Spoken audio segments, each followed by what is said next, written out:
I am the master of my fate. I am the captain of my soul.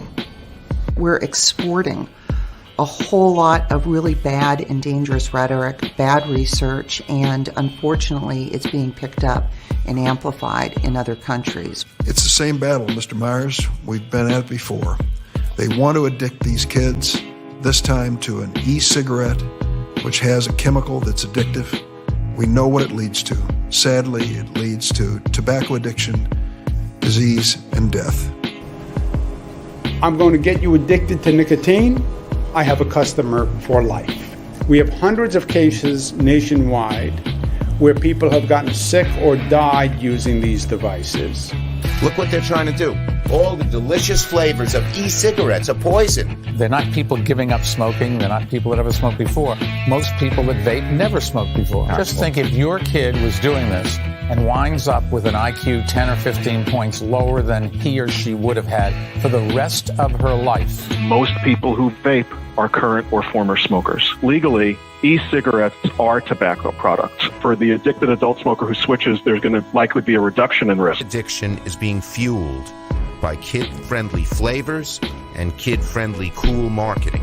It is outrageous that these companies specifically market their bad products to kids. There is a moral panic over it. There is a moral panic, and they can't find anything wrong with it, so they're hell-bent to find something. We're worried that, in fact, a lot of members of the public still think that using an e-cigarette is as harmful as smoking a cigarette. So, I mean, I have said that it would be tragic if smokers didn't quit and carried on smoking because they hadn't tried an e-cigarette, because they were worried about the safety of an e-cigarette. The most disheartening thing is still the anti-choice rhetoric, the desire to enforce this quit or die mentality and refuse to allow individuals to reduce their risk unless they're willing to give up everything. I am the master of my fate. I am the captain of my soul.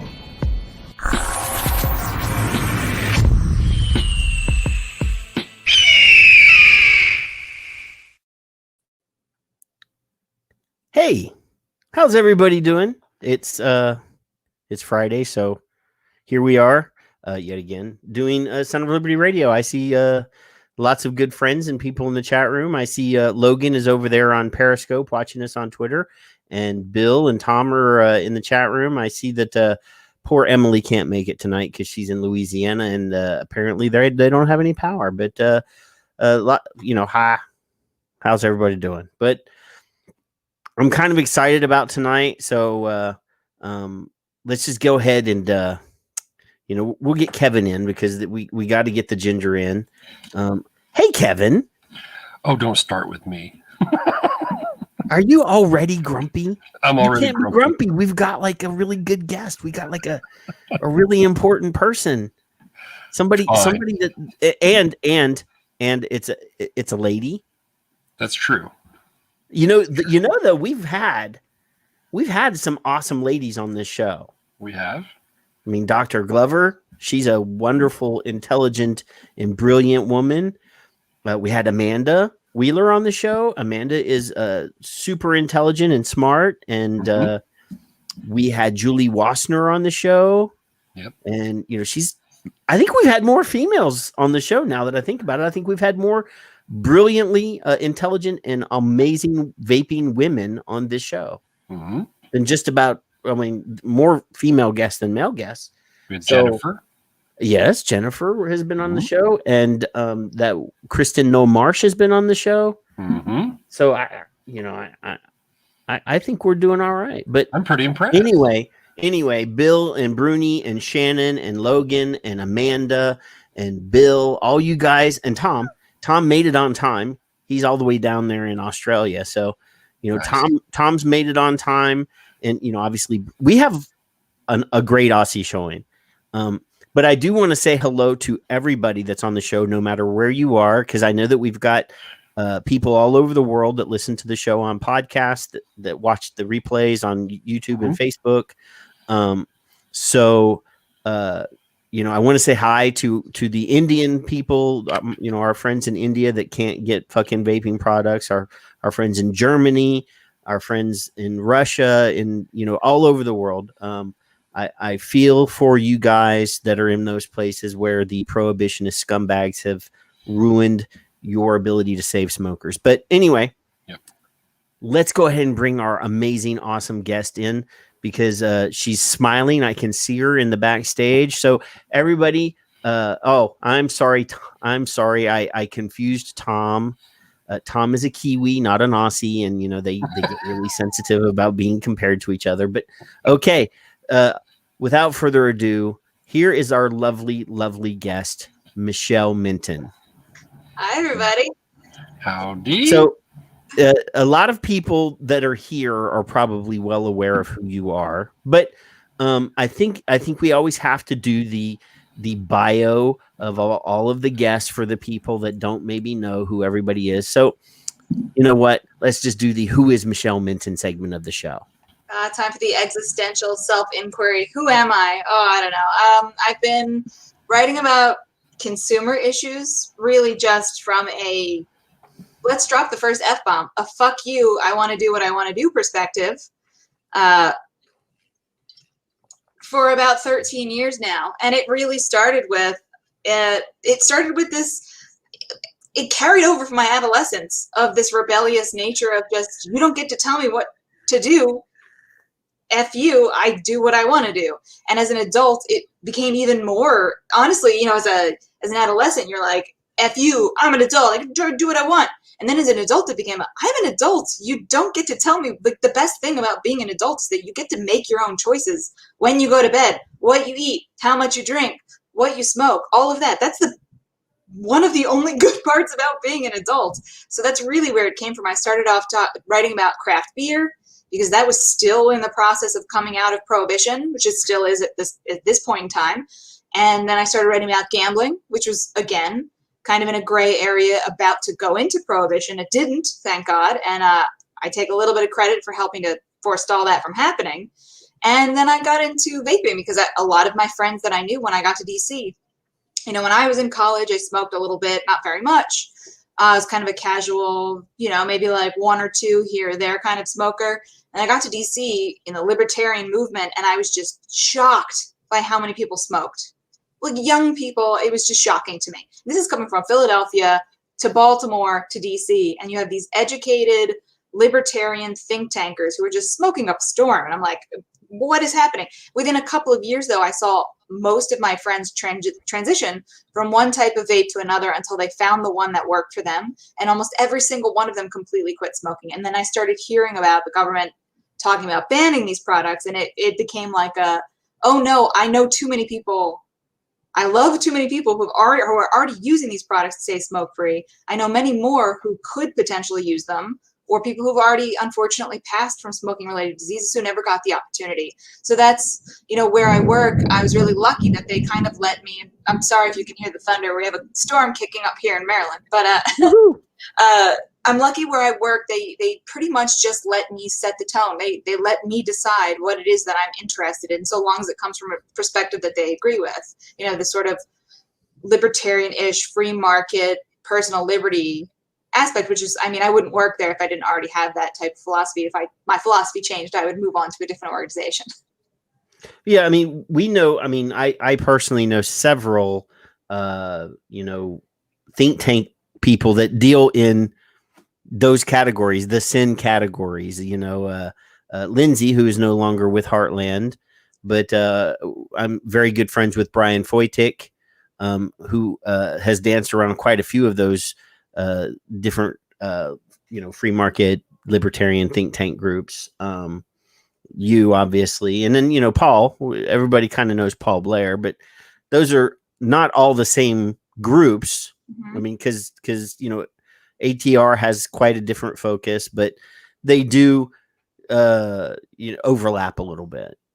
Yeah, and you have to be careful too that, like, individuals, so I run into this all the time. There are my people at my organization run the political spectrum, honestly, from very, very conservative to extremely libertarian. And then there are even people who kind of border into the liberal area. Honestly, they don't stay too long because of our organization. And I get a lot of heat sometimes online. People are saying, well, CEI said X, Y, or Z about an issue I have nothing to do with. And, so it's like, I work there, and I work there because they let me write about what I want to write about. And I generally agree with the overall message of the organization. I don't necessarily agree with everything my colleagues write or say or believe in their personal lives, may not say in public, but that's why I'm there. And you have that with other people as well. People work at organizations because it gives them the platform and is close. With libertarians, it's very hard. You're really just trying to find, you're never going to find the perfect porridge, the just right porridge. You're mostly going to find the place that isn't going to try and box you in too much, and that you have a voice, an independent voice. They'll let you write about what you want to write about or say what you want to say without trying to come down on you. It doesn't mean you necessarily agree with everything. And so you have someone like Paul Blair who works at ATR, and that's a tax-focused organization. And Grover's pretty cool. Grover has let people from what I can tell from the outside looking in, he's let people within that organization sort of go off. He lets Paul talk about things that aren't necessarily just about taxes, because this is an issue Paul cares about personally. And so you have that, with my organization, it's regulation focused. When I started writing about gambling, there was even a little bit of, is this what we do? That seems like it's almost social stuff. It's the same when I started writing a little bit about adult entertainment in California. There was a lot of I'm not sure if that's what we do. And I'm like, no, I assure you, everything can be traced back to regulation and economics. I promise you I'll make that work. Yeah. So CEI, what exactly is CEI? So we're a think tank, and if people outside of DC, I don't know how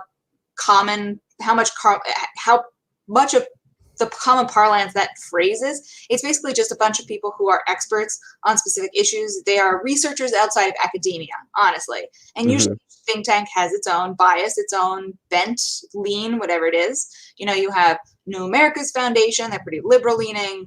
You have Brookings, same thing. CEI, the Competitive Enterprise Institute, is we are a nonpartisan free market organization, meaning we really just try and support this idea of voluntary trade between consenting individuals. This idea that the government should not interfere when you have two informed adults or two informed parties who say, I want to sell you something. And the other person says, I want to buy this thing. There's usually no reason. It's very rare that there's any legitimate reason for the government to get involved and say, no, you need to go to school before you can sell that thing. Before you can braid that hair, you need to spend $30,000 in beautician school, that kind of thing. So we are nonpartisan, like I said. Our overall message is that way. It can seem, if you only look at a few of our issues, it can really not seem that way. It's why people who only look at the global warming or the climate change issue will think of CEI as conservative or Republican.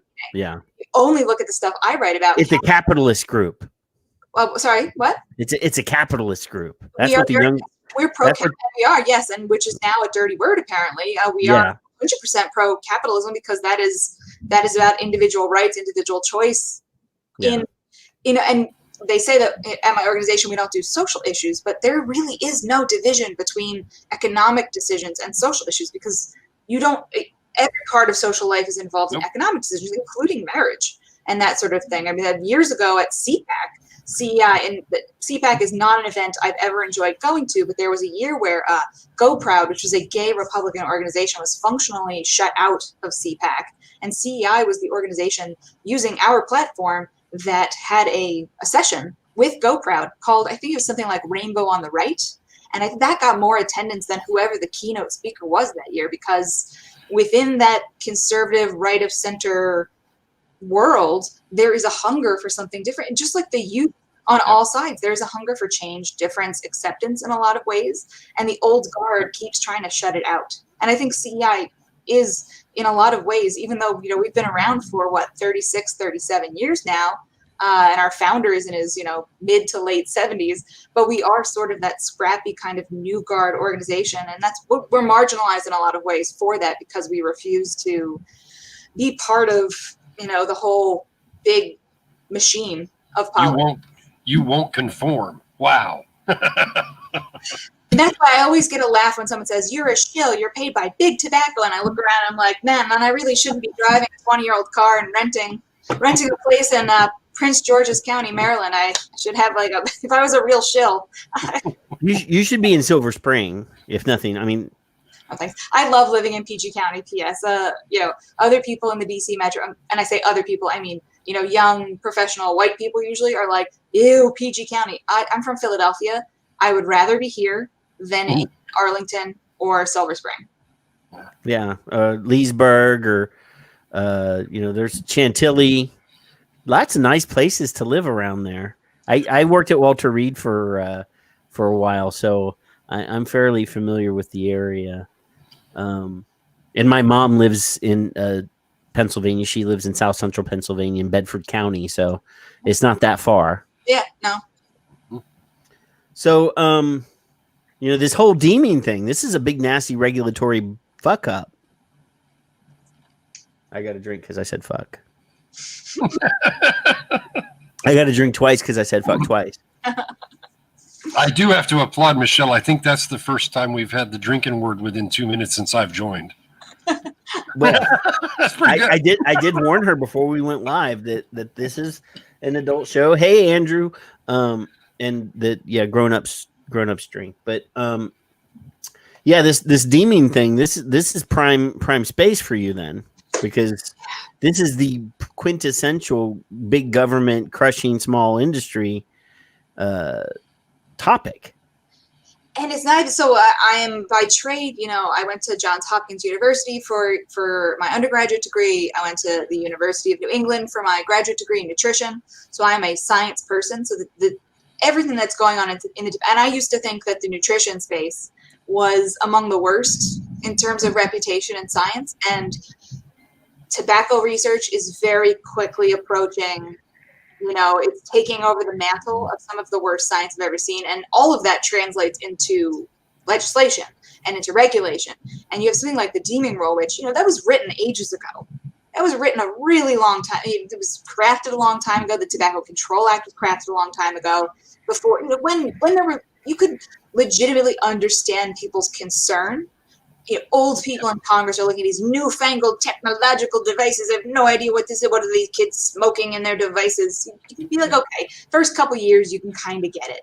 But now where we are 10, 12, 13 years out, the science has changed so massively. The regulation has just stayed exactly the same. And it is not scientific. It is not evidence-based regulation. Not even just talking about small business, big business, that sort of thing. People in government legitimately do not care about small businesses or big businesses. They don't care about people in general. They care about talking points. Yeah. They care about what they can say that makes them look good. So saying small business, we care about small business, makes them look good. They don't really care. And that's reflected in regulation, legislation. And so it's a mess right now. The intro video that I played after the countdown tonight, it adapts every time I find new quotes. I plug them in, and the Mitch Zeller segment is new this week. That's all new stuff that I found. He did a podcast on a nursing podcast the beginning of the month, and I pulled those sound bites right out of that. And if you listen to him speak, he understands the technology. If you listen to that 30-minute podcast, you're like, hey. This is the guy. This guy's going to regulate us fairly because he understands the issues. And then you get those little short sound bites that are like, hey, he sounds relatively reasonable. Looks good on paper. But he's the guy that's running the agency that's about ready to bend over the vaping industry and fuck him up the ass. Gottlieb was on the board of a vapor company. Right? Almonds don't lactate. And to be fair, when King Gottlieb was there, he said nice things too, and didn't do anything, and put all of the onus of this on the vapor companies to figure out a way to control children.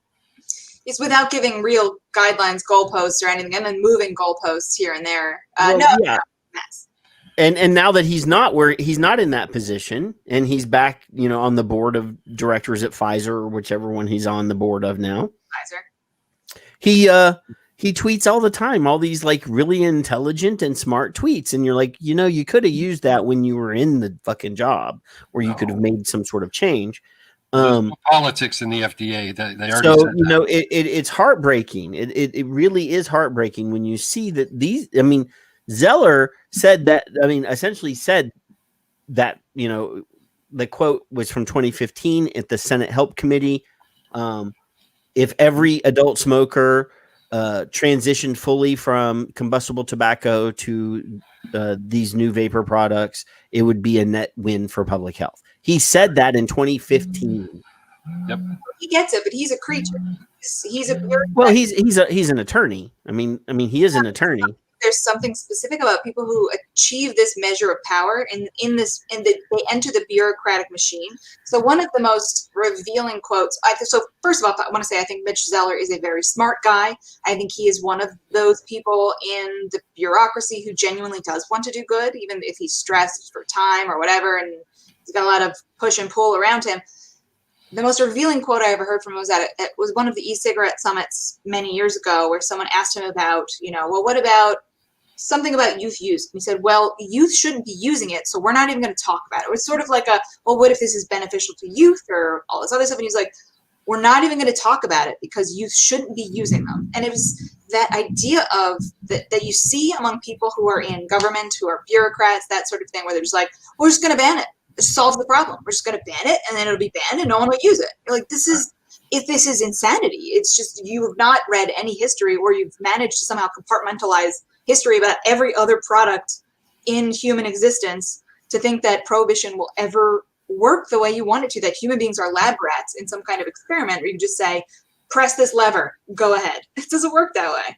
Well, and they're never, obviously they've realized in their mind, if one child somehow magically gets addicted to nicotine from vaping. Stop it.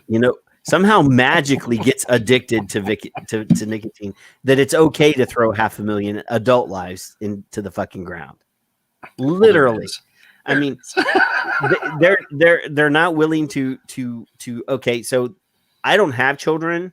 I know Kevin's got kids and grandkids, and there's plenty of parents in the chat room, and I'm going to say, I don't have a problem with your kid getting addicted to a harmless product.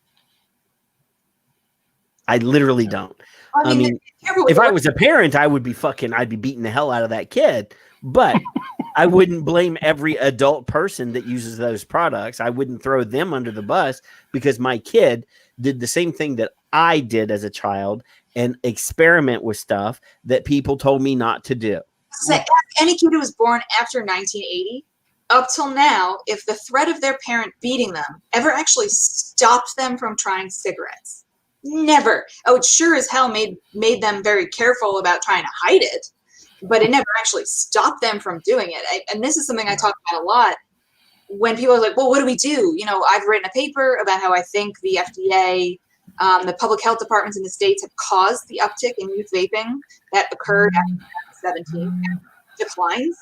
Is that the youth vaping rate increased with anti-vaping campaigns? The title of the study is called Perverse Psychology: How the Anti-Vaping Campaigns Actually Caused Increased Curiosity. And so one of the things people say, well, what can we do then? And the answer is, don't stigmatize it. Don't make it a rebellious act. You talk to your kids honestly. The thing, whenever someone, and I've had this happen a few times now, adults and young adults ask me, well, I'm thinking about starting a vaping habit. I say, are you a smoker? And if an adult wants to use nicotine, there's no problem with that. You're not going to get addicted the first time. But if you're talking about, I want to form this new habit, my advice to them is, do you have a lot of extra money? You're not a smoker, right? So you're already not expending that money on cigarettes. Do you have a lot of extra money to invest in this? It's like alcohol, beer. I buy a lot of beer every week or every 2 weeks. And it's like that. It's like, hey, prepare to have a couple $100 go out every month to this thing. There's no reason, because it's pleasurable. It's enjoyable. Otherwise, people wouldn't use it, just like they drink caffeine. It's an enjoyable thing. One of the examples I like to give is, if you had a friend who was a Jack Mormon. It's a Mormon who left faith, who was, let's say, ex-Mormon who's in their mid-20s, early 30s. Everybody would be so excited to give that person their first cup of coffee or their first beer. No one would say, well, you shouldn't do that because you're not already a coffee drinker or a beer drinker. So this idea that like even people on our side, people who are pro tobacco harm reduction say, well, no child or adult who isn't already a smoker shouldn't use these products. Like that's illogical. It's not reasonable. It's never going to happen. People, I mean, we all have the angel and the devil, right? It's like saying sometimes we want to be bad. No one who doesn't smoke pot should vape pot. You're like, That's no, right. I mean, it's an enjoyable thing. There's a reason people do it. Yes, it can be dependence forming, just like almost everything else we do. Coffee is extremely dependent. I mean, I limit myself. I don't have any particular problems, but I know a lot of people who can't go to the bathroom without having a cup of coffee in the morning. And I'm like, that is, I mean, if that's not addiction, you can't, I don't know what you'd call that. I'm at the point now where I can drink about 20 or 30 cups of coffee in a day and go and I lay do not down have a and problem. go right to sleep. Literally, it does not. I mean, I drink a coffee brand called Death Wish Coffee. Oh my God. And it's supposedly that's how they market it as the highly caffeinated coffee on the market. And my wife, who is a 105-pound, 4'9" Filipino woman, drank a cup of my coffee like 3 years ago and came home 12 hours later. And if you've ever seen the cartoon Hoodwinked, the squirrel, It's like, that was my wife. Oh my God. And I'm like, whoa. And then the next day she didn't drink coffee and she came home and she was like a zombie. well, So a lot of people talk about addiction with zero understanding of what it is. I just saw someone on Twitter say like, well, the difference between marijuana and nicotine is addictive. And I'm like, I didn't say this, but what I wanted to say was you have no idea what you're talking about. No one really understands addiction. The term addiction itself is, and I don't know if Mariwa talked about this. I know Sally Sattel talks about it a lot. She's an addiction specialist, that we throw around these terms. And even before I got into this, not very long ago, before I got into this particular research area of tobacco, I was the same. I was like, no, nicotine's addictive. It's addictive. We know it's addictive, like heroin. Yep. Heroin's addictive. These terms mean almost nothing. The word addiction is really squishy in science, what it means and how it's defined and how people use it. Some people have their own metrics for like what it means, what's dependence, withdrawal, that sort of thing. But no, very few people actually use the term the way that other people have defined it. And nicotine, caffeine, marijuana, a lot of other drugs that we think are addictive really don't fall into this category. If you can live your normal life and you're not like driving your car into a telephone pole and you're not, breaking into somebody's house to get vapes, these don't necessarily fall into what we normally think of addiction. I mean, I'm not a scientist, but I do read a lot of science, and Dr. Paul Newhouse has written plenty of stuff about how nicotine is not addictive. And I invite each and every one of you guys just to go and actually do a Google search and type in Paul Newhouse and just read. If you do Paul Newhouse and nicotine, you'll get hundreds of pages of stuff. This guy, I'm fairly sure that he's going to be in the You Don't Know Nicotine film. I believe he was on the list of people that Aaron reached out to, because I reached out to Aaron when I read one of his things, and he's like, "Oh, I know." So I'm hoping that's what he said to me. Yeah, I'm hoping that that's one of the people, because this guy is like, and he's sarcastic and cutting when he responds to these things. I've read some of his quotes, and he's like, "You guys are idiots." This is, he said, I've literally injected nicotine into people since the 80s. And nobody ever comes up to me and demands more. He says, you can't even get mice to self-administer nicotine, and they are the easiest animals in the world to addict to stuff. Anybody who says that nicotine is addictive, one of the things, it's kind of pithy, but I would just ask, well, then why aren't there youth addicted to patches or gum or lozenges? Those are freely available over the counter to 18-year-olds to 21-year-olds now. No, 12. 12-year-olds, yes, 12, right, with the FDA ruling.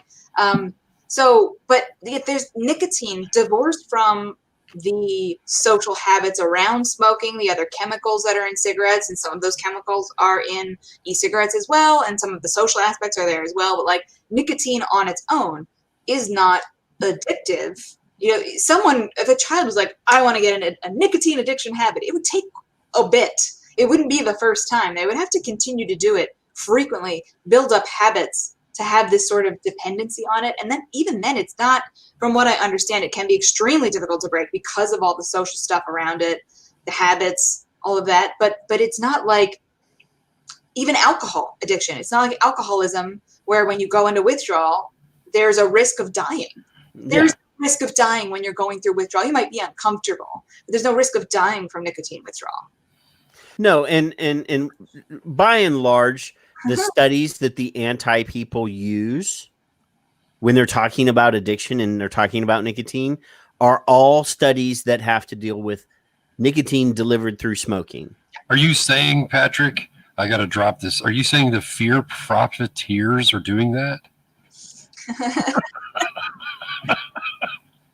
Sorry, I had to do that. Yes, that they are purposefully driving the narrative by picking and choosing what science that they use. Yeah. Okay. So what is this? I wanted to ask Mcihelle if she's aware of anyone that has looked to see if kids use patches or gums. Yeah, I mean, when the FDA was approving patches and gums, I think that was in the early 80s. I can't remember exactly when, but every time they approve a product like that, they have to look into what's called abuse potential, the potential for abuse. So they did back then look to see if there was potential for abusing these products, and they found absolutely none. And so the research that's continued since, the post-market research, since they've been on the market that they've looked into, is more about, does this cause cancer? Does this cause heart disease? Any like long-term use? Because I mean, honestly, most people don't use these products in the long term. They give up really quickly and they don't work. But for people who use them in the long term, do they cause any problems? I haven't. So right before e-cigarettes became a thing in the popular consciousness, the Campaign for Tobacco-Free Kids was targeting flavored lozenges, flavored nicotine lozenges. And they presented zero evidence that was a thing among youth. They really only presented that they existed, that these lozenges existed in flavors. And then as soon as e-cigarettes came around, they completely dropped their concern about flavored nicotine lozenges.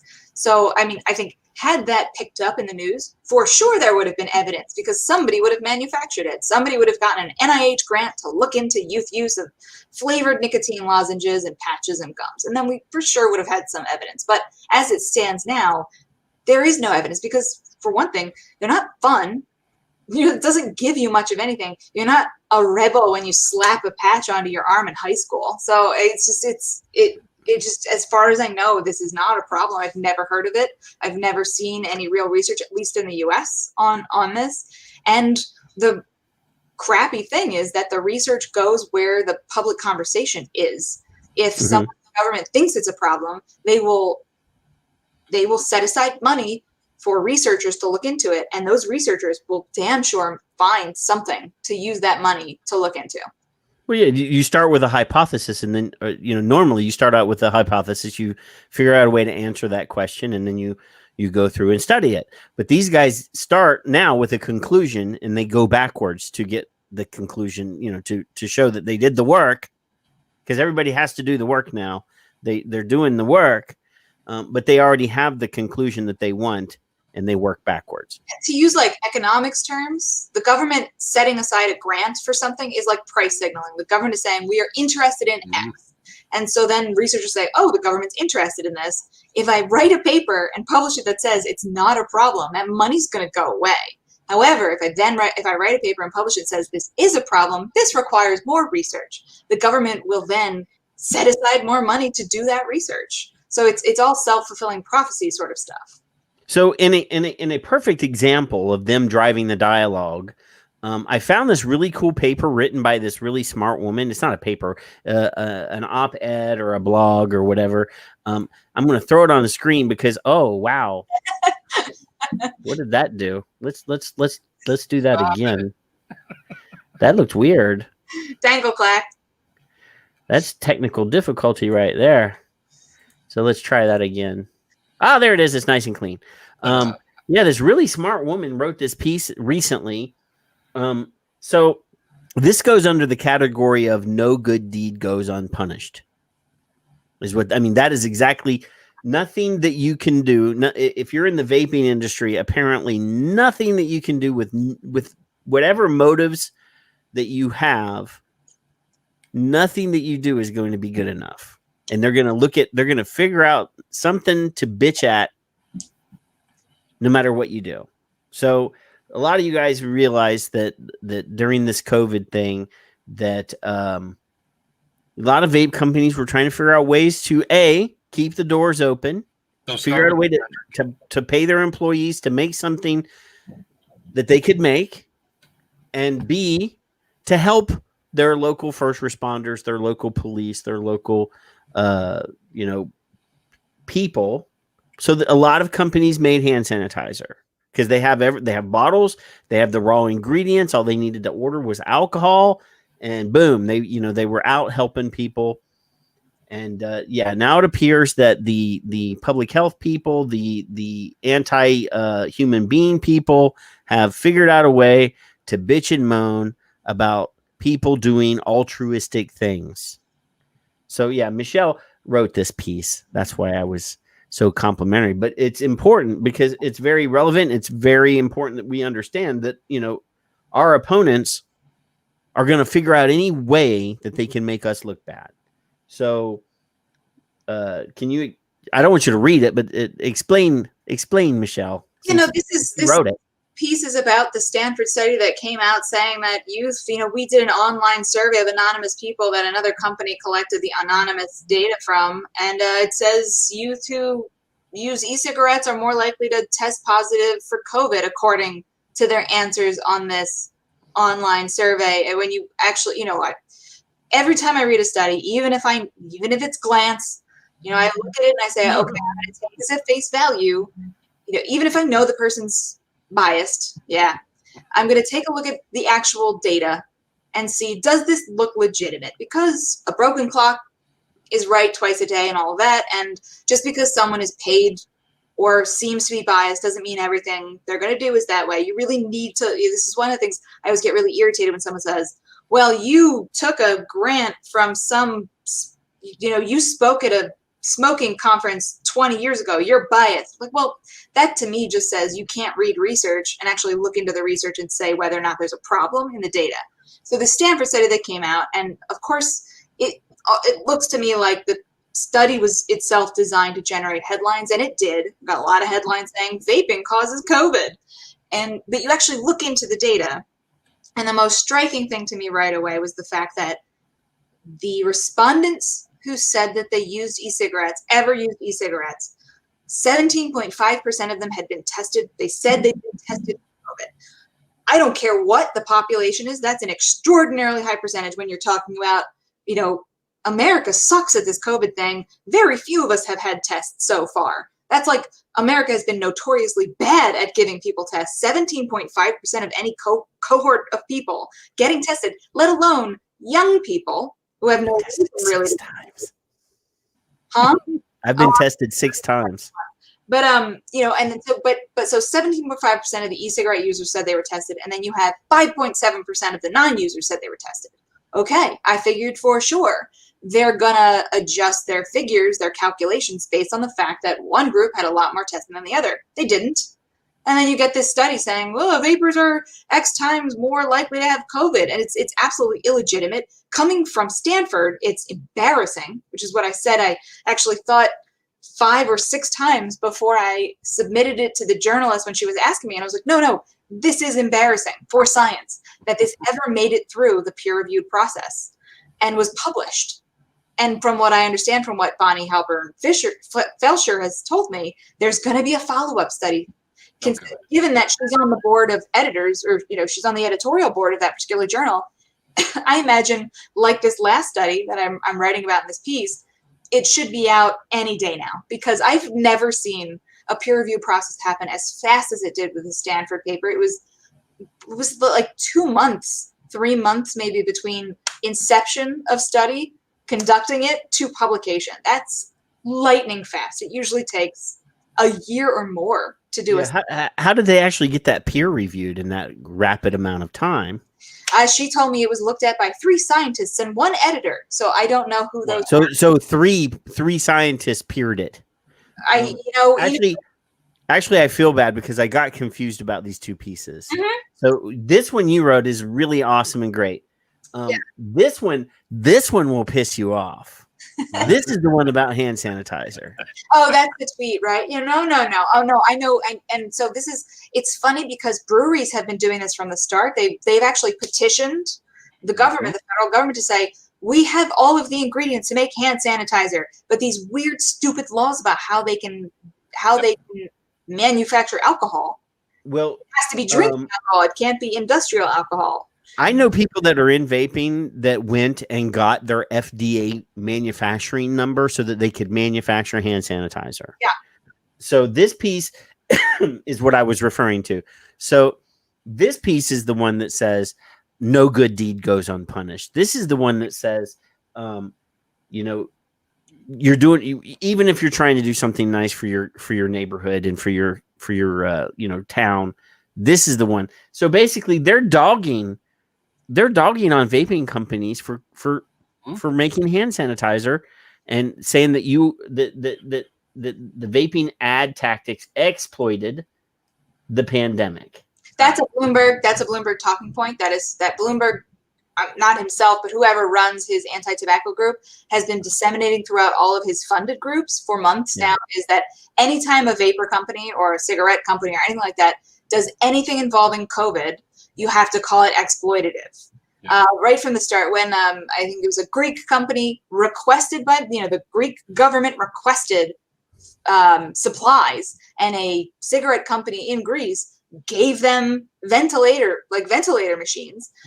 The union or one of those Bloomberg funded groups. Yeah, I tweeted about that when it happened because the cancer doctor, was complaining and saying we should reject these. And I said, do you think that they're secretly putting tobacco in those machines?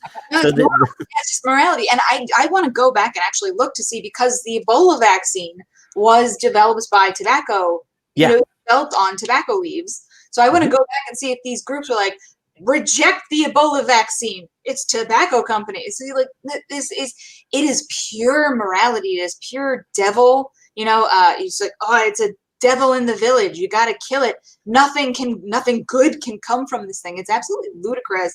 And that's why I tweeted out a legitimate question to any of my followers. I don't know if I have any followers at this point who aren't in the vaping space, the tobacco harm space, but I wanted to, because I know I still have a lot of gamblers who follow me, people in that area.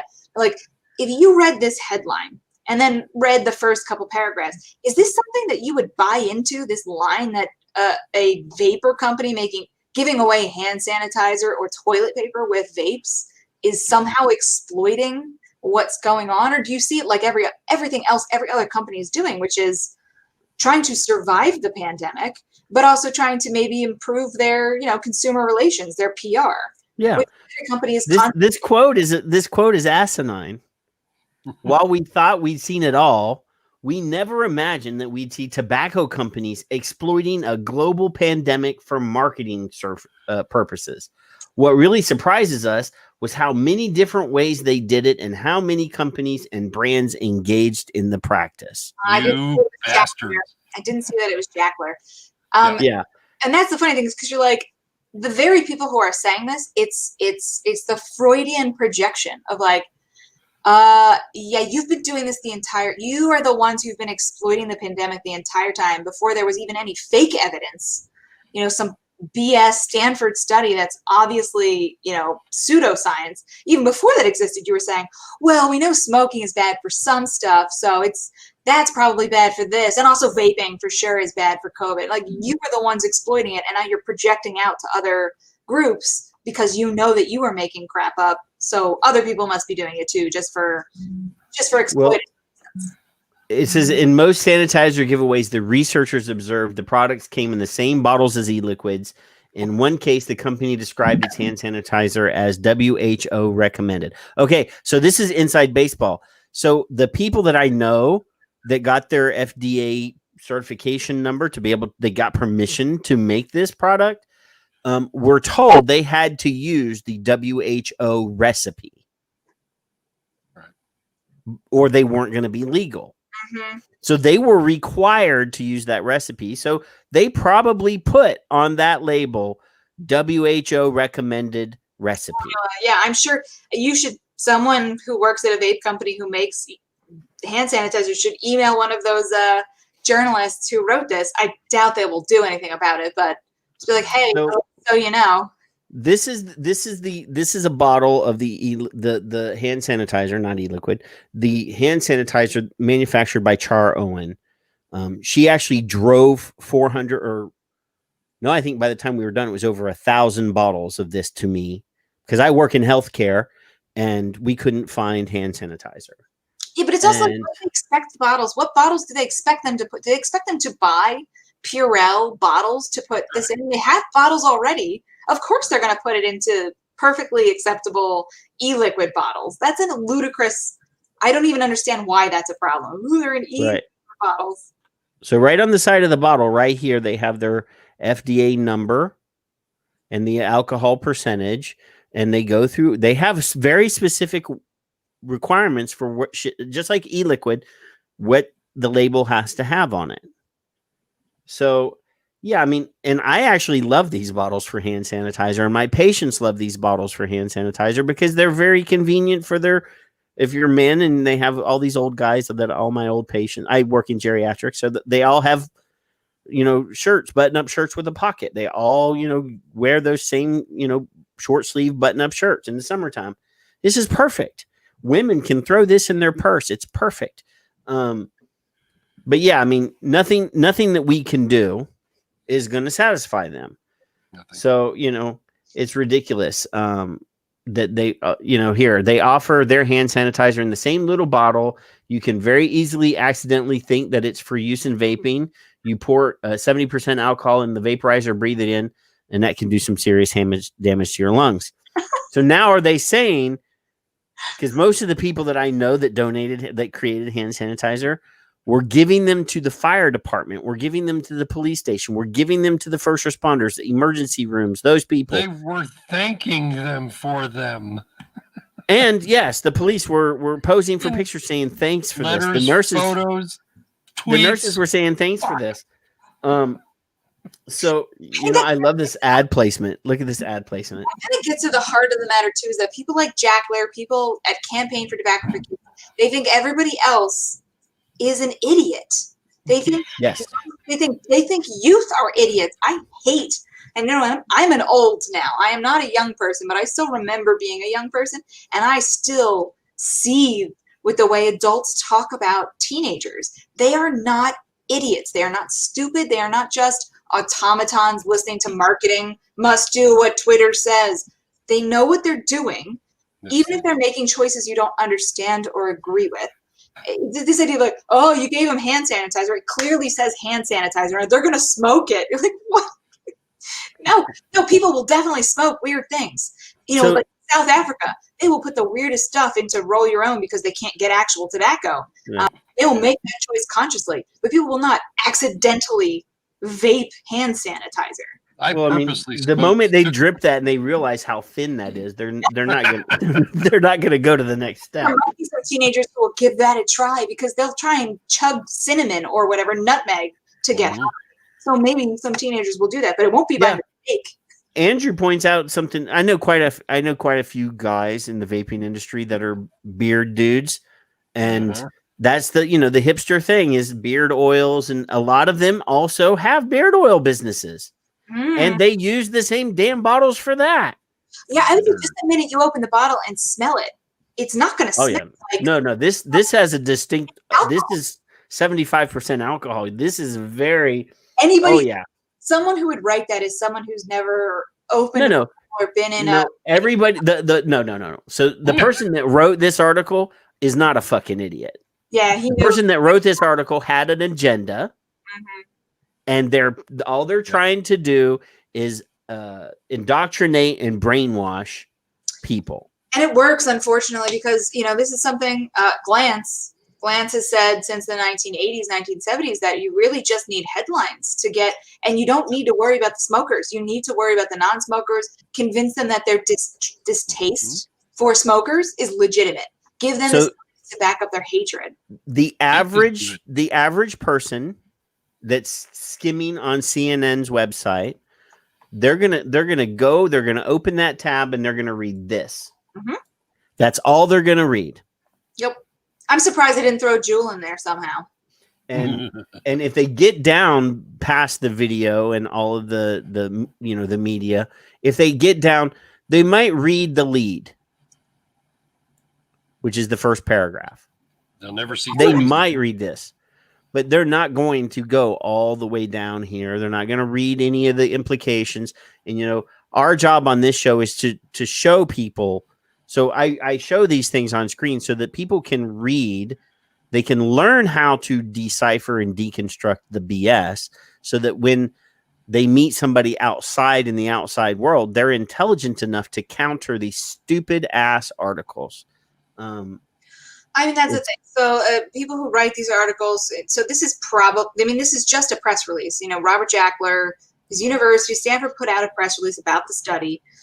You can write any kind of BS study, get it published in any kind of journal, and then send out a press release, and journalists will just copy and paste all day long. Because this is what we would call a native ad, is what this is. But the thing is about readers is most people, I mean, I don't read everything that's on any website or I don't read a newspaper. I'm a millennial, so I don't have a newspaper, but like when I read anything, I very rarely get past the first paragraph. I read headlines. And if you're an average person who's not interested in politics at all, or not interested in this particular issue in politics, you see these headlines, you read 3 of them in a row, or you just hear it over the course of a year. It's in there. It's in the back of your head. You didn't even know it happened. You didn't even think about, well, do I believe this? Do I not believe this? You just heard it enough. It's there. And they know that. The people who are part of tobacco control know that. That's why they have constant ads running on YouTube, that vapes are, they're going to give you face worms or whatever, that they have this constant stream of headlines because they can get them. Stop pointing out my worms. Kevin's got a little worm.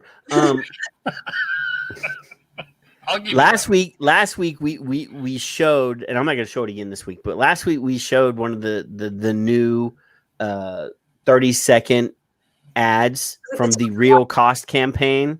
Oh yeah. And I mean, just proving how stupid they think kids are. I'd pull a cigarette out of a toilet, Patrick. Come on. I haven't actually watched, but I heard about it. And I was like, why is the door open for her friend to see her pulling it out of the toilet? Like, women don't go to the bathroom that way. Yeah. And I'm just like, do they think kids are this stupid? Yes. Yes, they do. And they don't know kids share chewing gum. Now, they think the kids are that stupid, and they think the people that are watching it are even stupid. Well, if your kid is that stupid, then you have failed as a human being, as a parent. If you haven't taught your kids not to touch stuff that's in the toilet with their hand, and God forbid put it in their mouth, you just shake it a few times. That's what I was told. Well, no, see, I imagine a smart kid who was vaping would just be like, okay, I'm gonna, if it's a fillable or whatever, a pod, I'm going to throw this one away and get a new one. You're making my brains hurt. Well, the kids are selling those pods. If it's a jewel pod, those kids are selling those pods for $15 a piece. It's been in the toilet. It's 20. That's extra spice. Gotta be up. Went from a good beer to a mediocre beer. Neither. These are Corona beers, like COVID beers. These are what I can get. So I have my local liquor store delivers. Which, P.S. for the first time since I've ever lived in Maryland, liquor stores can deliver thanks to the coronavirus. So of course, drinking Corona, but it means I can't go in there and actually get good craft beers because I don't know what they have. I live in Texas. You could always get booze delivered to your house in Texas. Well, what was it? Jester King. There was a brewery there that fought a pretty big court case because the state government forced them to call their beer like strong lager or something weird and ridiculous, and they couldn't advertise where you could find their beer. They fought a case that went all the way to the state Supreme Court and they won, and it like changed everything in Texas. This was just 2012, 2010. Really, anyway, that's totally off. Let's get back to vaping. I dissected. Specs knows how to get to my house. That's nice. The California Public Health Department actually put out a whole stream of ads about youth vaping, and I was dissecting them. I was going through this as well. I was reading a lot about child developmental psychology and reactance. This idea that if you tell someone, not just kids, anyone, you tell someone you have to do a thing, they will be highly inclined to do exactly the opposite because it's an expression of their freedom.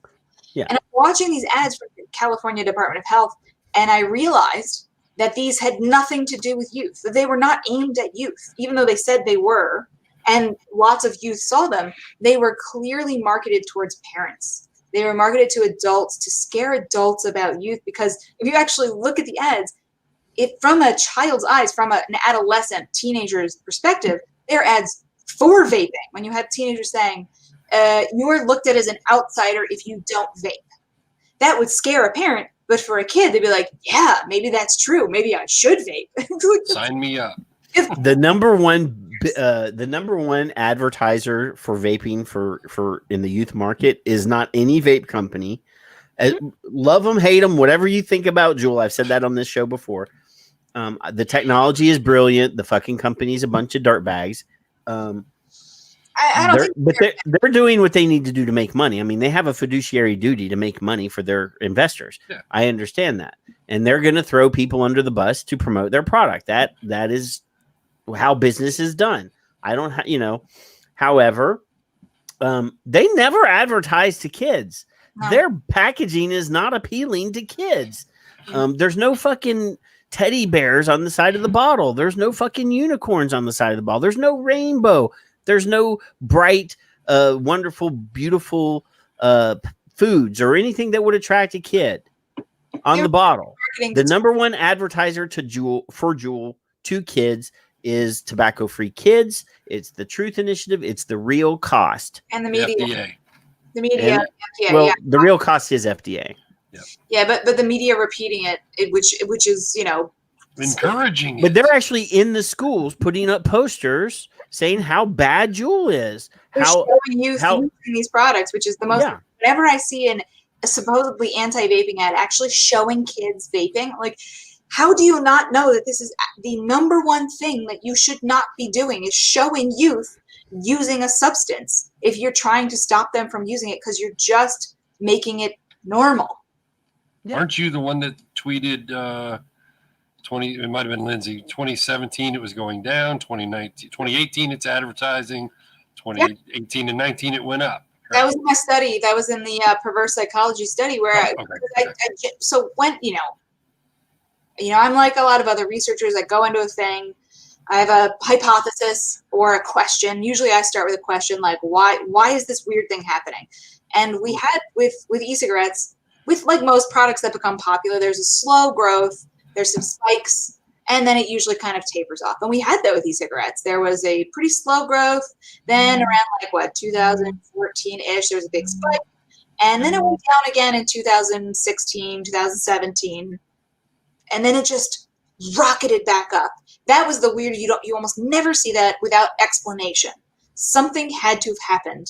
And at the same time as that, skyrocketing experimentation of youth vaping was happening, that's when Juul was pulling flavors off the markets. They were getting off Twitter. They were pulling all of their social media. All the other vapor companies were like, our models need to be over 50 years old. We got to make sure they look like old people, not young people. States were talking about banning things. All that was happening. So what else could possibly explain what was happening? And if you actually look, if you just go into the Google Trends and look at what was being discussed, it's a perfect trend line, 1-to-1 almost, with the amount of news stories about juuling and youth vaping, and then the sudden increase in youth vaping, because it's advertising, and it's not just advertising, because advertising actually doesn't really work all that well. If what you're talking about is getting someone to do something, it almost never works. And tobacco companies have known this for centuries, really. All it really does, advertising, is convince someone to buy your product. You've decided to buy a product or do something, and the advertising will say, well, this explains, this is what I want. So I'm going to go to this one. That's all tobacco advertising has ever been, is you should use our brand, not the other brand. But with this, it's not just advertising a product. It's saying, here's how you get it. Here's why it's cool. Everybody else is doing it. Maybe you should give it a try.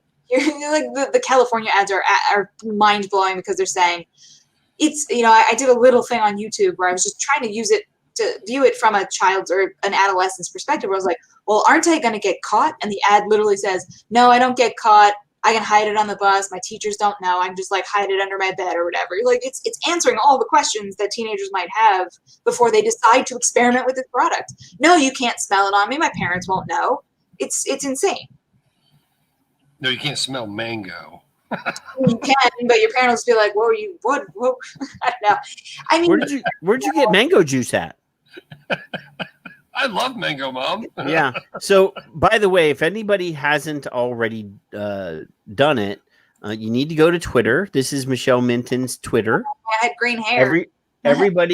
Everybody that's not already following her needs to go and hit that follow. And I probably need to hit that alert button too, and hit that alert button. So every time Mcihelle tweets, you'll get an alert saying, "Hey, go read what the smart person just tweeted." Except for when my dog tweets about what my dog did or something. Yeah, well, she retweeted me, so she must be smart. I've been trying to get Dr. Drew too to have me on his After Dark show, so I'm like, yeah, this is Minton After Dark. That's right. What's really funny though, because Dr. Drew was on MTV, and Adam Curry, if you're my age, you remember Headbangers Ball and Adam Curry. He was the original host of Headbangers Ball. He is also the very first podcaster, and he's a vapor. Oh. And he was on Joe Rogan's podcast, and they talked about vaping about 6 months ago. Oh, I remember that. And I've reached out to him multiple times to get him to come on and talk about vaping. Not about any of the other fanboy stuff that I would talk to him about. But he's if you've listened to podcasts or whatever. But he's taken it a little. He knows a little about what's going on, and he said good positive things about it. But he's got a really big platform because he is one of the I think they call him the pod father. Like he created he's a techie too. Yeah. So he actually created a lot of the code that's used in podcasting. But and then obviously Joe Rogan, Joe has multiple times said very negative things about vaping on his show. And for the last 4 years, we've been hammering him to actually do some research and talk to people that actually know what they're talking about. But yeah, people think that Joe Rogan is going to be a good outlet for us, and I just don't think so. The best thing you can hope for someone like that is to just not say stupid, just to not repeat. So like Joe Rogan is smart enough that he shouldn't be able to be educated about not just repeating talking points, to just not be a megaphone for talking points. So I don't know about anybody else, but more than ever over the last year, I have felt like the pull of people wanting me to be a pawn in their scheme, whatever it is, like believe this, believe that, do this, vote this way. I have felt so much push and pull for people trying to get me to believe and be part of some particular movement, and it's driving me nuts. And I know Joe Rogan a little bit, so I imagine that if nothing else, he should be able to be convinced that he should be more skeptical instead of just repeating stuff that he reads on CNN, for example. Yeah, for his whole thing is that he's not an establishment guy. Like he's talking about MDMA and he smokes pot right on his show, and you would think that he would be a good outlet, that he's a free thinker and he's willing to do some research. But no, he's not. He has, and plus he just signed like a $500 million deal with Spotify. Yeah. So he's got paymasters now. It's not even just that. It's you have people who are even smart, and they're smart on a couple of issues, but they're not thoughtful or principled, right? They haven't extrapolated out the principles involved in whatever they fervently believe. So if you're someone who's like, yeah, MDMA or all this other stuff or pot, whatever, like I understand someone should have the right to alter their consciousness, right? I get that. But then it comes to nicotine and it's just drops. Like all of those concepts, they can't roll those onto another thing. I'm pro-choice. I think people should have control over their own bodies. Women should be able to make choices about their own bodies. Then when it comes to something like marijuana, or I mean, most people are cool with both of those things, but about nicotine, like, no, but that's different. I don't know why it's different. Most people are thoughtful. I'd like to quote a smart woman. The most valuable thing you have and the most difficult to maintain is your personal integrity, which probably explains why so few people have any. If you don't recognize that, it's you. That's me. I think she probably remembers that. She was shaking her hand. I know I get because this is something, I get it. It's extremely difficult. There are all of these incentives not to be self-reflective in your own thinking, even to be like, well, why do I think this thing? That's energy intensive. Very few people have the time to do that 1 million times a day. Every time you have a single thought, why do I think that thing? Is that something I should keep in my brain? But that's really what it takes to have integrity. Is if you are espousing beliefs about a single thing, you need to constantly be interrogating that. And does that fit in with everything else I believe and everything else I say and the way I behave? And almost no one is willing to do that because, like I said, it's very energy intensive, which is why I say it's extremely expensive. It's one of the hardest things to have is integrity, and one of the hardest things to keep. It's why so few people have integrity. It's just easier and more profitable most of the time to not have it. People get paid for specifically not having integrity. That's everybody in Congress, pretty much. Everyone who is a politician eventually understands that you only profit by not having integrity. Yeah, and we've talked about this before, but it seems like the people that are always saying, well, we're the party of science, only and that goes back to your piece, only when they're talking about, global warming or climate science. And even then, only when it's the science that says what they want it to say. Yeah. So it's sad because we have, like, I probably have on my hard drive alone 250,000 pages of science. Mm-hmm. Over the years, every clean air study, every nicotine study that I've downloaded, I have a huge terabyte folder or hard drive, and it's full of shit. And I'm just like, why? I've been doing this for 10 years. I started vaping in 2010, and here we are, 2020. And I said to we had Steven Sapir from Beantown Vapor on last week. And, I said to him, because he's also an oldie that's been around since the dawn of time, apparently. We never imagined that a decade later we would be where we are, that we would know that we were going to probably win this fucking war. There it is. By fucking now. And it's fucking pissing me off. No, I saw someone say something like that recently, that like people are angry or tired, that why are we still having these same fights? That is something to be happy about. Honestly, that is something to be proud about as anybody who is involved in this conversation in any way whatsoever, that we are still having a fight at this point in time. Because, I mean, if you look at tobacco, the history of tobacco control, go further back, the history of temperance.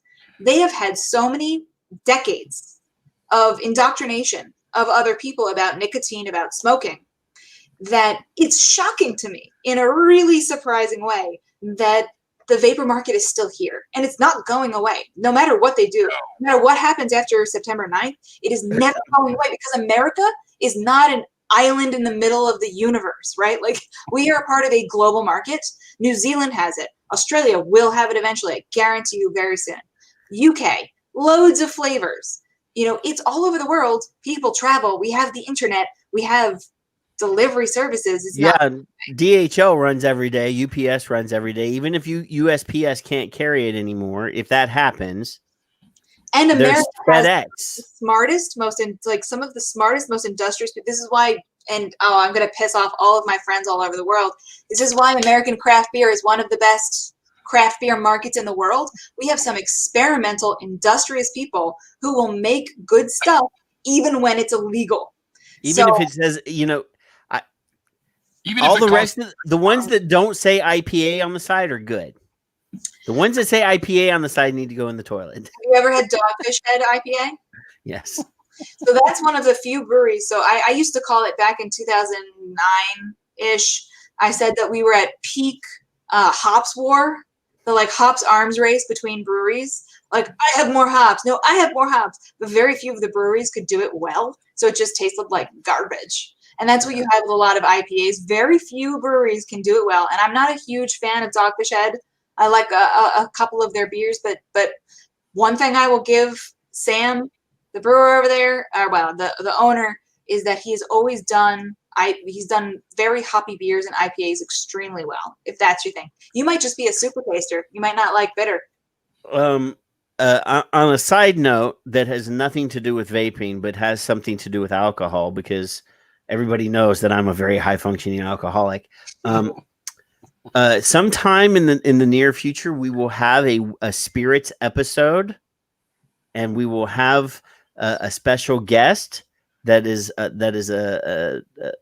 distiller, that a California distiller that's making West Coast spirits. Still really hard to do that as craft too, because the federal government finally allowed people to do home brewing, but home distilling is still functionally banned.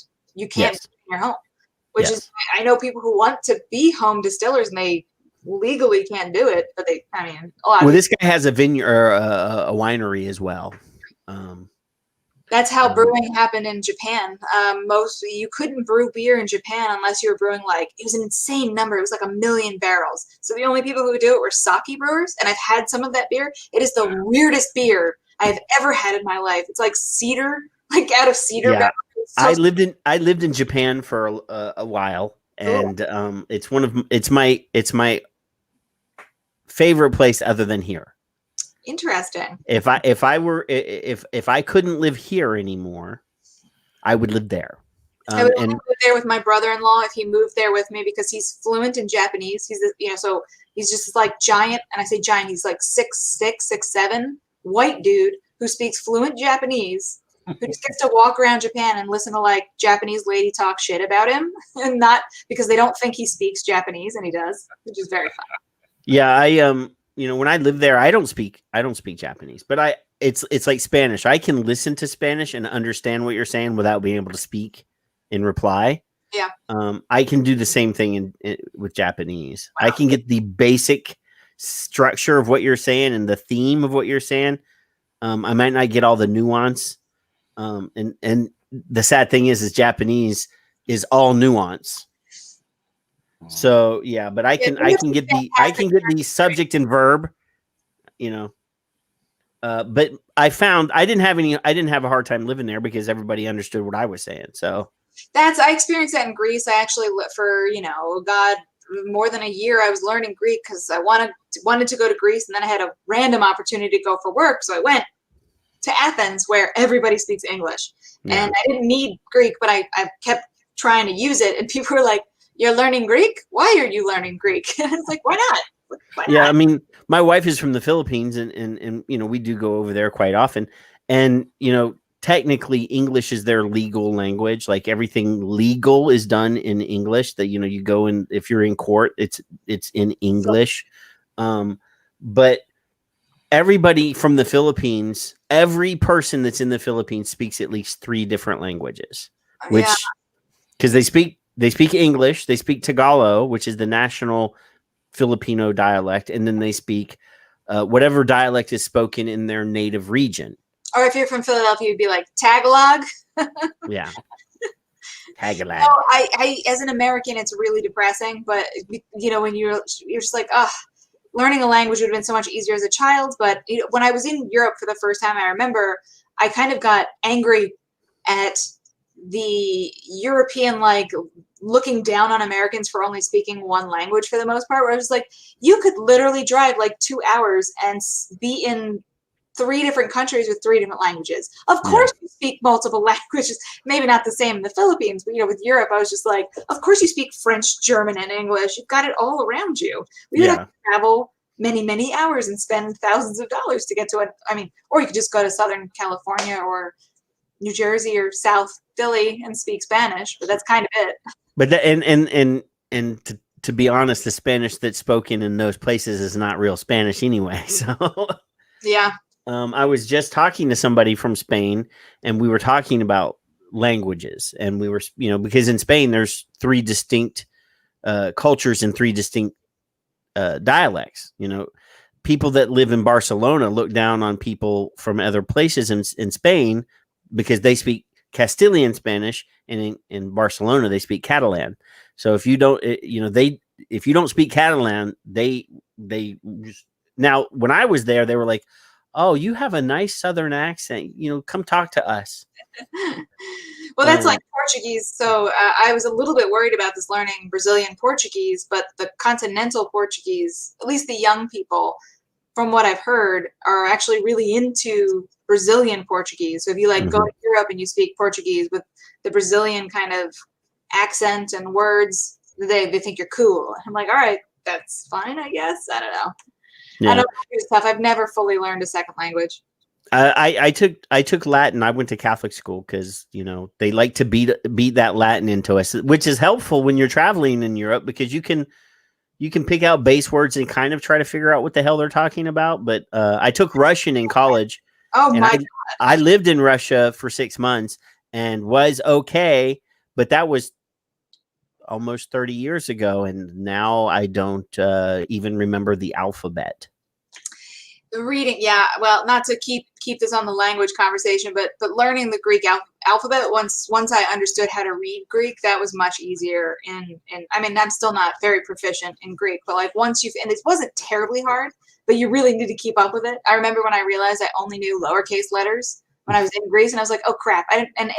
All of their advertising is full on all caps. And I was like, oh no, I'm in trouble. So I know that Kevin has a couple things that he wants to talk about, but Kevin is a fanboy when it comes to the writers, the people that write for vaping or write about stuff like Guy Bentley and you and what's that other guy, Jim McDonald, that you fanboy over Jim McDonald. Jim's great. I know you said you had links, Kevin. I've been posting them. I wanted to know how, Mcihelle, did you get, and I already linked it, I can do it again. How did your interview start? How did that happen? Sorry, say that again? How did you obtain the interview with John Stossel?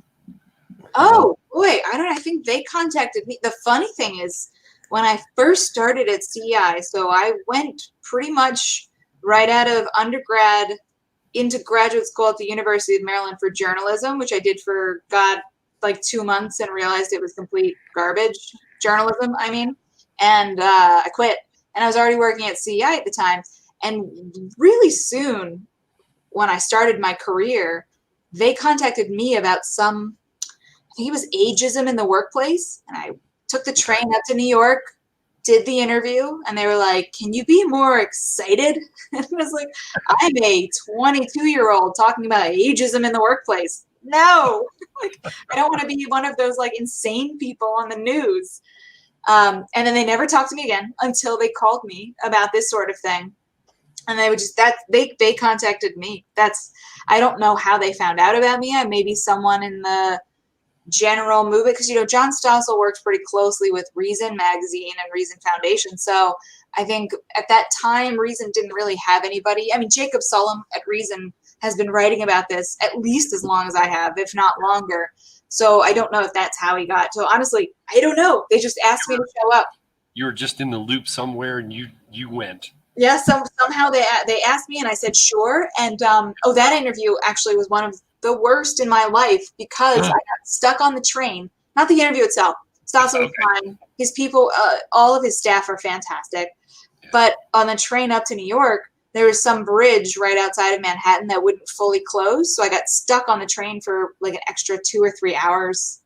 And had to basically run, and they closed the like dining cart, so there's no water on the train or anything. Like, it was just, and I had to like run to the interview. I was late. It was a terrible day, but we did the interview, and I think it went pretty well. Great interview. Absolutely. Yeah. So then Patrick just highlighted you, Guy, and Major Franklin, who I was not familiar with. And she learned a great deal. Cherry, I'm glad to see you in here, by the way. So what about that one? That was fantastic. I mean, that was one of those. So I've actually, with Mike, Mike Lefebvre with the Mackinac Center, I used to talk to him all the time back in 2007, 2009 about the alcohol issue, honestly. And I hadn't heard from him in a while, and I was really jazzed to see him on a panel about this topic. And I also hadn't heard about Major Franklin. He was new to me as well, but it was one of those panels where, I was excited to talk about my thing, but I was also really excited for the parts where I wasn't talking, where I could listen to what other people had to say. And, Major Franklin being in Baltimore, where I lived for 5 years, 4 to 5 years, talking from a law enforcement perspective, one of the things that he said to me that really was really revealing, a revelation in a lot of ways. We said, even decriminalization, which sounds very nice, isn't really great from a law enforcement perspective, because you just use it. You say, well, I suspect you're doing something else because I want to get to the person who sold you this other thing. And I'm like, that is, I'm already not a fan. I'm a fan of legalization, not decriminalization, but I'll take decriminalization over nothing. Right. But when he said that, that really made me think. So that was a fantastic, one of those really good webinar experiences where I think there was a good exchange of ideas. I'd very much like to see some webinars, and it's just difficult to get people from the other side, to get people who are skeptical from tobacco control or whatever, like a Gottlieb, even at this point, someone like that, to have them engage and be like, where can we find common ground? Where can we actually, instead of just shouting talking points at each other, where can we share ideas? Yeah. And that's not really happening. I see all these other webinars from the American Lung Association or the Union and Vox or whatever it is. And it's so boring. It's all one-sided. It's not even, a debate is one thing, but it's not even anything close to differing opinions. It's very boring. Yeah. So can you get with the Surgeon General and get him on here then? Do you have any way to get him on? It's funny. I have a lot of sympathy for Jerome Adams in a weird way. I know sympathy for the devil. I think he is one of those. Maybe I just haven't seen enough. Maybe I haven't seen enough of him to think he's just pure evil. Yeah. Yeah. But I have a feeling that he's one of those guys that's like genuinely does want to do good, but is extremely pressed for time and not willing to do the work to learn about things. So I will have to shade your opinion real quick. Oh, go for it. When he was the head of the Department of Health in Indiana, when he worked for Pence, he was a Pence. Oh, no. He was a Pence pick. So when he was head of the Department of Health Indiana, he actively resisted clean needle exchanges and stuff. They had the biggest U.S.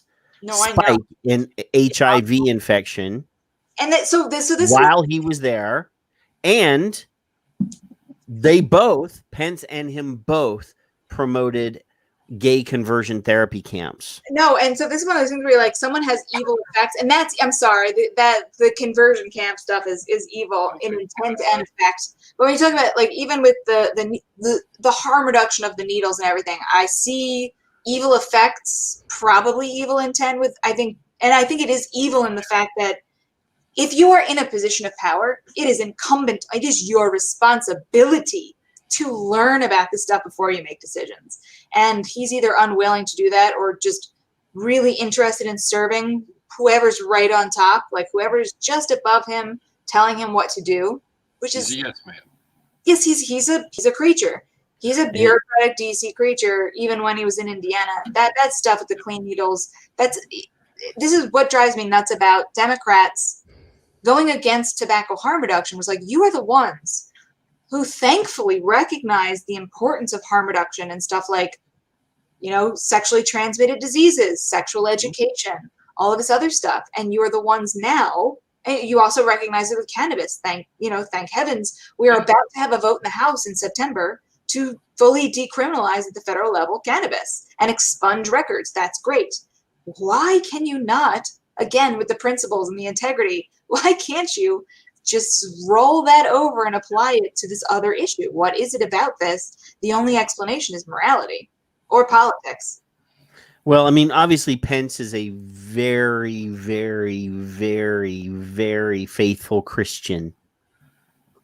And, well, at least that's his image. That's it. He is a Bible thumping, and there's nothing wrong with that. I was raised Catholic, so, there's nothing wrong with believing in God and being a Christian. As long as you're not doing it in legislation. Yeah, nothing wrong. Right. There's nothing wrong with personal beliefs as long as they stay personal. Mm-hmm. But yeah, I will not, I just cannot, I've been unrelenting on Jerome because even before COVID. Oh, that's fair. I didn't know about that.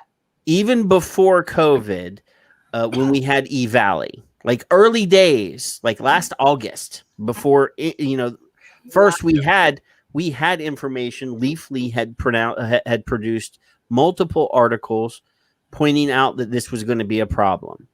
Mm-hmm. So then when he came full on, this is a vaping thing. I was like, dude, we know it's pot. We told you like 8 weeks ago that it was illicit pot products. Do me a favor. How about you drug test the people? Well, because everything is self-reporting. And most of the people that were victims of this problem were in states that didn't have legal pot. So, but he refused. He responded to me. He's like, why would we, you're going to make people, you're going to make people not believe their doctors because you're asking the doctors to clandestinely do drug tests. I said, no, you come in the room and say, dude, there's something wrong with you. We need to test your blood. Yeah, it's not clandestine. We do that all when someone comes in with a mysterious illness. You do a lot of tests. especially because this was a what do they call it when they're numbered tweets? What do they call that, Kevin? Threaded. It was a threaded. The very first tweet in the thread was telling clinicians to gather these samples. Information. Yes, but then Jerome Adams can even make that decision. It's a CDC. But he was suggesting. He was making suggestions. So that's one of my favorite stories. Is a friend of my husband's when we were first dating. He went. It was an episode of. He had his own episode of Dr. House that he was the star of because he went into the hospital with a mysterious, like pneumonia-like illness. This was 2007, 2008, and the doctors were just testing everything. And there was even in a moment when they tested him for syphilis. And he was like, I swear, they were like, how many partners have you had? Yeah, like in the shittier realm. And he was like, I swear to you, I have not done that. They're like, once I pointed out the error of what he muted me. He said, if you're gonna be like this, I'm just gonna mute you. Yeah. And he hasn't responded to a single tweet from me.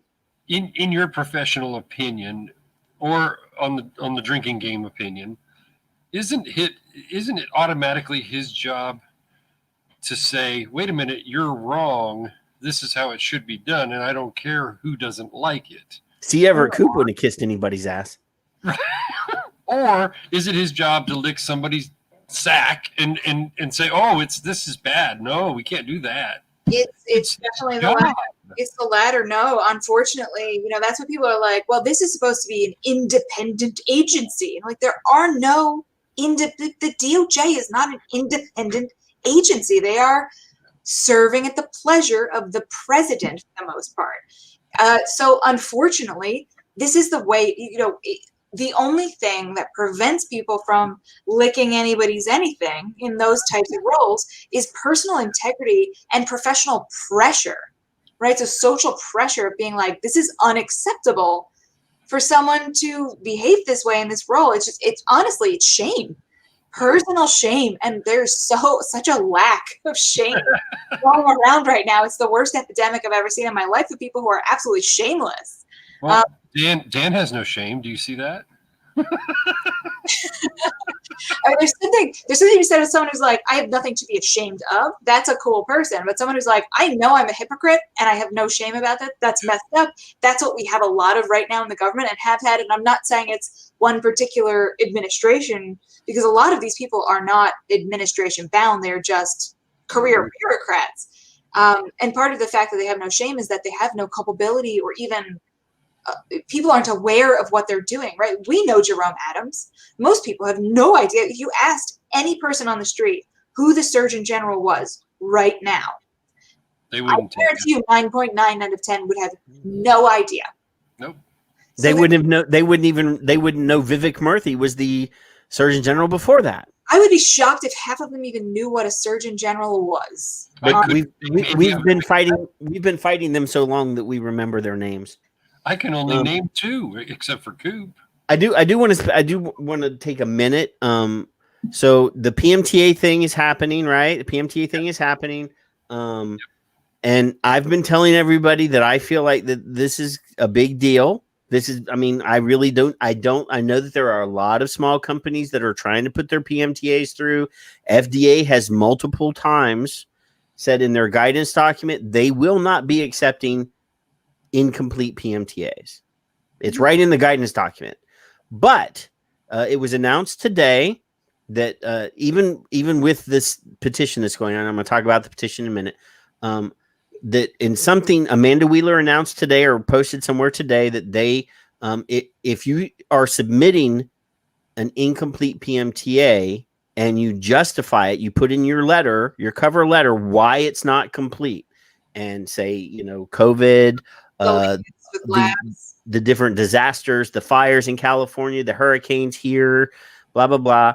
They may take that into consideration as long as you justify why it's incomplete, and give them a timeline on when it will be complete. That they may be willing to work with you. That is no guarantee, but if you know that you're not going to be able to complete everything, and I don't think anybody's going to be able to complete. Anybody in this market is going to be able to complete the whole thing, because the shelf stability testing is important. That's like at least a 6-month period where you have to do shelf stability testing, and then obviously the HPHCs, all the labs that there's only a handful of places that can do it. It's so expensive. Demetrius did a show Tuesday going through the entire process. He threw up some prices for the testing, for the lab tests, and it was $500,000. So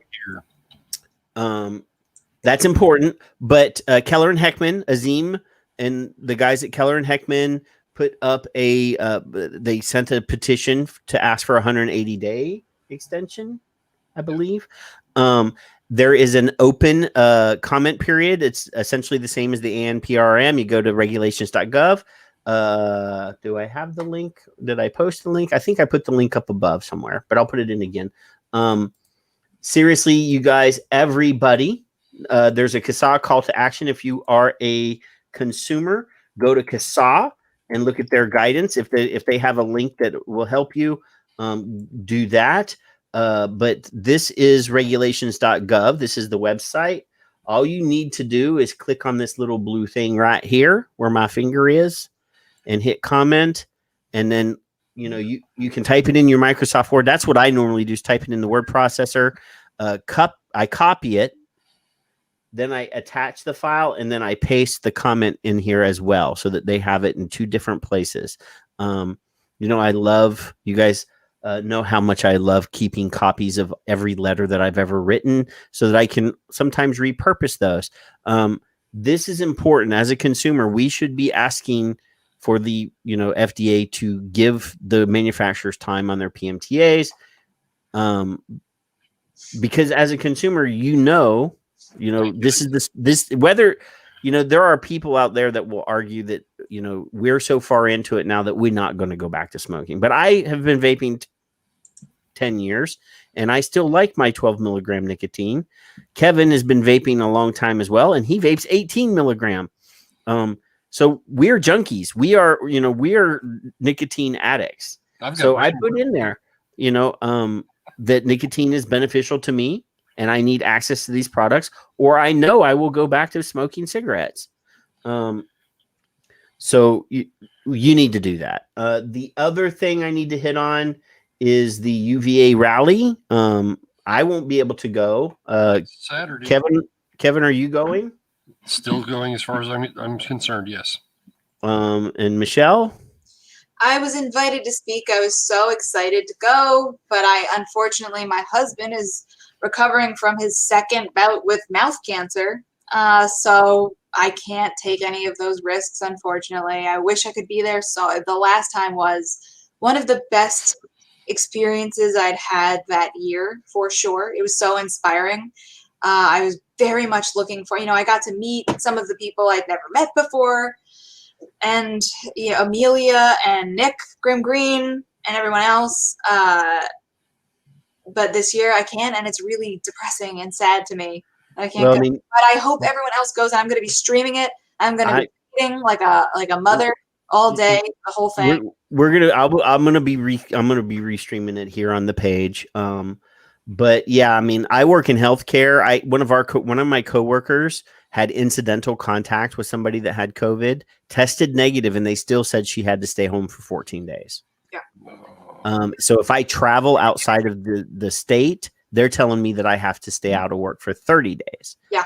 So there's just no way I can do that. I can't. I don't have 4 weeks of vacation time to put food on the table. So yeah, I can't. If the COVID thing wasn't here and it wasn't such a big deal for me, because I mean, I work in the most at-risk population for this. I work with geriatrics. I have a patient that's 102 years old, and he's an amazing human being. He lived in Germany during World War II as a young person and walked from Germany to France to get out of Germany. So yeah, I mean, I'm not going to be the guy that goes and gets COVID and doesn't have symptoms and takes it into the facility and kills this 102-year-old guy that lived through World War II. Just not doing it. I would love to go because I love DC. I know where there's some good bars to drink at and good restaurants to eat at, and would enjoy the fuck out of it. But no, and I have tons of friends that I work there. I live there. So wait, you have tons of friends? That's bullshit. I pay them.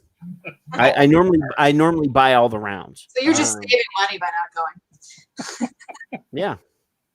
Yeah, I actually do care about the people that I work with. So. I'm sure they'll be doing social distancing at the rally. So for people who can go, it'd be great to especially it's actually weirdly perfectly timed because when it was planned, I think it was planned before the last delay, and now with this Keller Heckman, whatever it's called, the Azim's 100-day request, it's really perfect to put pressure to be like, look, and I encourage everyone else also, even if you're just a consumer, go ahead, throw up a couple sentences as a comment, just showing your support for this delay, and it's helpful.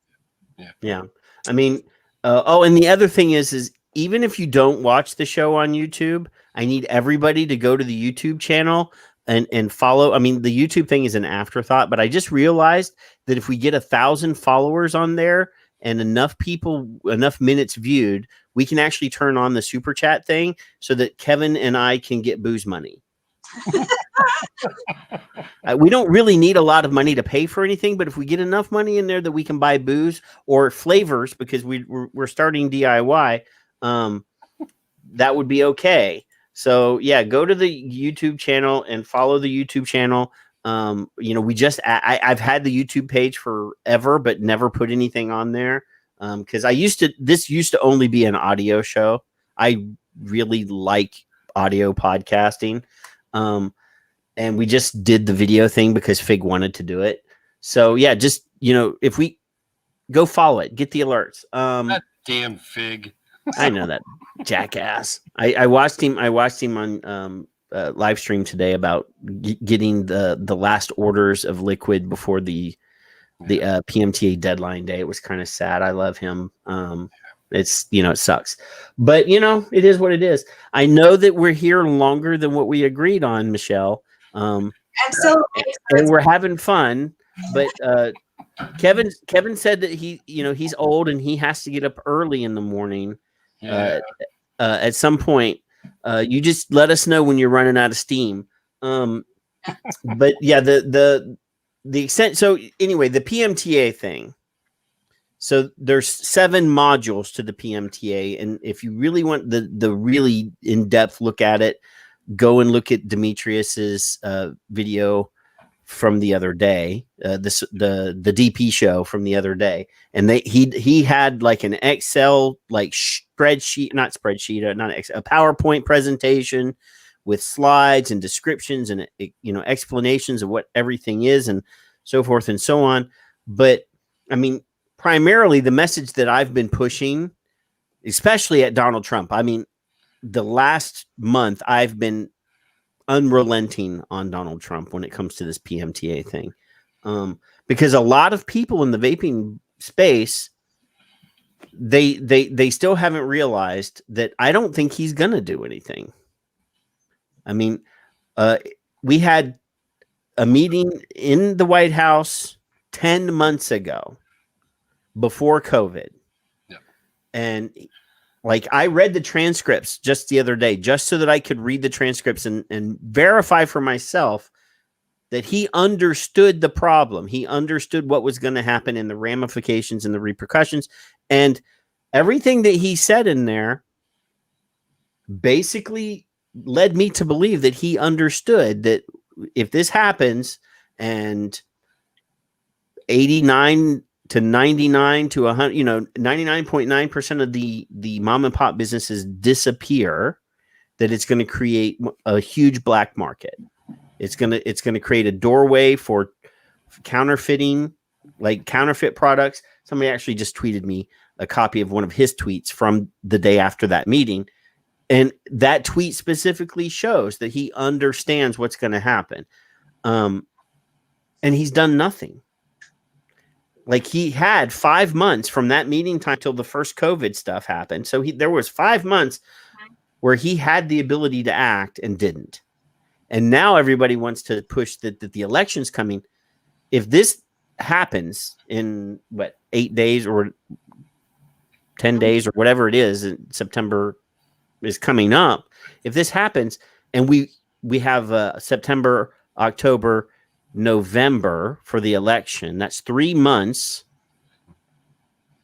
where there's no fucking business, where everybody has to, nobody can work, nobody can sell, nobody can, and there's no coming back from that. He wished he never would have been involved with that vaping. And that was his quote too. Yeah. I should never have gotten into this thing. Expletive somewhere, it's a drink. I don't know what it was. To me, nobody in this particular thing looks good. Trump has had the opportunity and didn't act. He promised fewer regulation, and I'm sure he's done stuff in other industries where he's reduced regulations. But he hasn't done, he hasn't done it for us. Pence has already showed his colors, because when he was governor of Indiana, he passed the absolute most draconian vaping legislation ever. Biden has been quoted as saying, well, you know what? Even though the headline says Biden's going to destroy vaping, that's not what the quote says. The quote says, well, we're going to listen to the science and we're, blah, blah, blah. Wishy-washy. He's going to do whatever the party line is. And Kamala Harris has already said, we're going to take all that shit off the market. So I don't think anybody. Like a cop, just like a cop. Yeah, they're all, none of them are going to be friends to us, I don't think. No. So none of them are going to be the savior of vaping.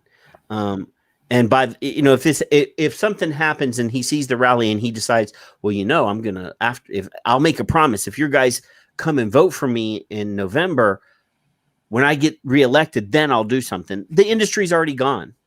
Yeah, it's already too late. I mean, at least on the plus side, unless you have, I'm not a vape shop owner. I'm not a manufacturer or anything like that. But as I understand it, people can keep operating until the FDA really comes down on them, and there's no indication that the FDA. Yeah, there is that. There is the delay is right. Like, is the FDA going to start letters, or are they going to send the health department in?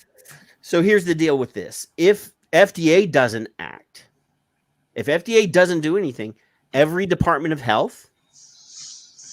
So the way enforcement is written, the FDA doesn't employ enforcers.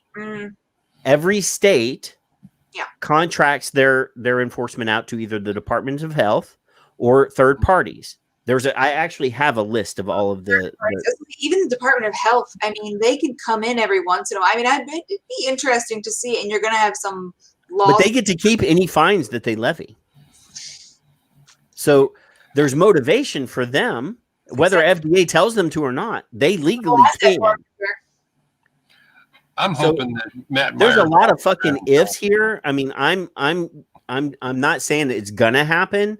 What I am saying is it could easily happen because the Departments of Health have a motivation because obviously they get to keep the money that they levy. And even without the money, they have clear motivation in most states because they go way outside. They're like telling people you have to put this poster up even after lawsuits have come down. Courts have said you don't have to put those up. Yeah. The public health departments have a moral interest in what's happening, even without the money. So yeah, no, that could definitely happen. So my fear is that FDA is not going to do anything, and then the governors in California, for example, or New York, or Inslee's guy, or any of the states where they've already hammered us are watching this, and the day after this happens, they're going to fucking start going to all of the vape shops, walk in and say, okay, I need the contact information for every one of these companies that you sell, because I'm going to find out whether they have their letter of acceptance. Mm-hmm. Because filing doesn't mean anything at all. I mean, it means that you might get an acceptance letter is what that means. And if they don't have that acceptance letter, they can go in and seize every one of those bottles. The Departments of Health can. And that's something I think that we need to look at, especially it may not happen everywhere, but it might very well happen in all of those states where the governors already have a hard on. Gretchen Whitmer. Yep. Instant. Yeah. She does have a hard on, by the way. Yeah. No, I call her. That's Governor Jenner. Because you put a picture of her beside Caitlyn Jenner. They look like sisters. Or brothers. Either way. So, yeah, I mean, Massachusetts, Michigan, California, New York. I mean, that's four major markets, though. Mm-hmm. I mean, California's already going to be fucked anyway. I mean, I hate to say it. Sure. They got fucked today. So, yeah, I mean, FDA doesn't have to do anything.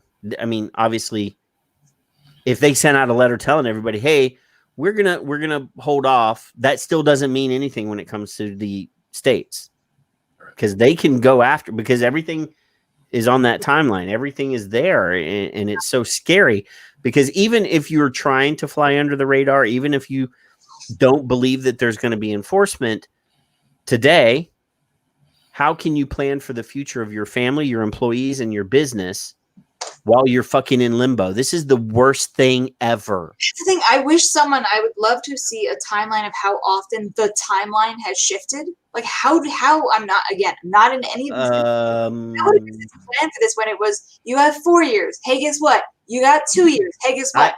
I can think of here. Okay, so here's the thing about the original timeline was, this is the day 8816 was kind of like the most important date. And Demetrius actually put it up on the show, on his show, that he had a slide that explained all of the different reschedules and all of the different shifts. So 8816 was, you have to do no new products. You have to, register your products. You have to, and then there were time gates that everybody had to go through step by step. And then the submission of your PMTA was the last step, and of that process. Then obviously they have 12 months to reply. If you don't get an approval after 12 months, you have to remove your product after 12 months until you get it approval or not, till you get your marketing orders or not. But all that changed because a lot of the deadlines got completely fucked up when they gave us that extension, because they didn't come out with an alternative timeline from that original extension. Because HPHCs were in there, you had to have those, your ingredient listings was one date and the HPHCs were another. And then slowly but surely everything was done in steps so that all of that comes into building your PMTA. It was done in little chunks. Now, after they shifted the timeline, everything got into one chunk. So, if you want to watch that show, Demetrius has all that stuff in slides. And I bet you if you asked him for the slides, he would just send you the slides. All right. I think I got to go. My husband's kind of ghosting around. Hi, Mr. Minton. Bye. Thank you for coming, Michelle. Thank you. Guys, you're invited to come anytime. If there's something that you want to talk about specifically, we're giving you that platform, because our podcast is not only on Facebook, it's not only on Twitter, and it's not only on YouTube, but we're disseminated about 30 other platforms for the audio show. So we got pretty good distribution, and there's a big thing that's coming in the next month or so, that a big, huge retailer that has a lot of digital distribution is also going to be starting a podcasting thing. And we were invited to be in the pre-launch of that platform. Congratulations. Very nice. I think they probably just sent everybody that has a podcast that letter. I don't know. Don't sell yourself short. Well, thank you guys for inviting me. Hello and goodbye to everybody in the chat. Thank you for the questions and for watching, and happy to be on anytime you guys want me. So, bye, Michelle. Everybody say bye to Michelle. You thank her for coming. Awesome. Oh, that was fun. She's, it's nice to have somebody that's smarter than you, because normally, I'm just stuck with you. Yes, I'm so glad for you. So I'm gonna switch this around. I'm used to being on one side of the screen. I don't care. So what I was trying to hope for was that I think Mr. Sliss is really looking forward to Retchin coming into his store. I just want to rile him up a little bit. Yeah, I mean, I don't want to be negative, but we need to be publicly negative about this, whether we're working on that PMTA or not. Yep. We've been hammering on social media for 4 years that this process is impossible, and we need to stay on that. We need to keep that dialogue going, that this process is impossible for small businesses, even though you're working on one, that this is impossible and we need to get it changed. That is what we need to do. And Amanda's been doing that. I mean, Amanda was on Regulator Watch, 3 weeks ago, and she said on that show, this is impossible. We cannot do everything that's required. And if that is what we have, I mean, obviously when the big guys, Avail, I said the other night, I was on another show, Avail seems like a big fish to us. They have 120 stores, right? But FDA is used to dealing with giant, mega national, like multinational fucking behemoths. 30,000 or 250,000 stores, yeah. And you look at RJ Reynolds, they grow $650 million a year. Yep. Altria grosses $800 billion or $1 million a year. So compared to them, Avail is a small fucking company, right? Mm-hmm. So if Avail can do it, in their mind, Avail's a small company compared to the fish that they normally swim with. Yeah. And Avail does it, then that negates our argument that small businesses can't do it. Yeah. So we need to point out, we need to keep using the words mom and pop. Yeah. Mom and pop businesses.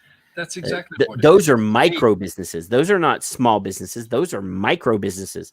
Yeah. It's impossible for micro businesses to do this process.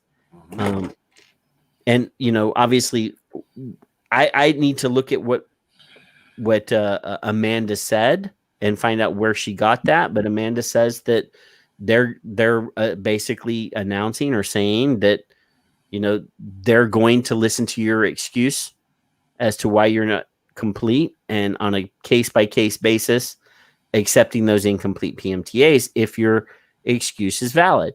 Now, if you're doing business in Minnesota, you can't say, well, Hurricane Hannah screwed up my PMTA. You got to use the COVID, But they're saying that if you're in California, you may be able to use that excuse that the fires are keeping you from being able to do your business.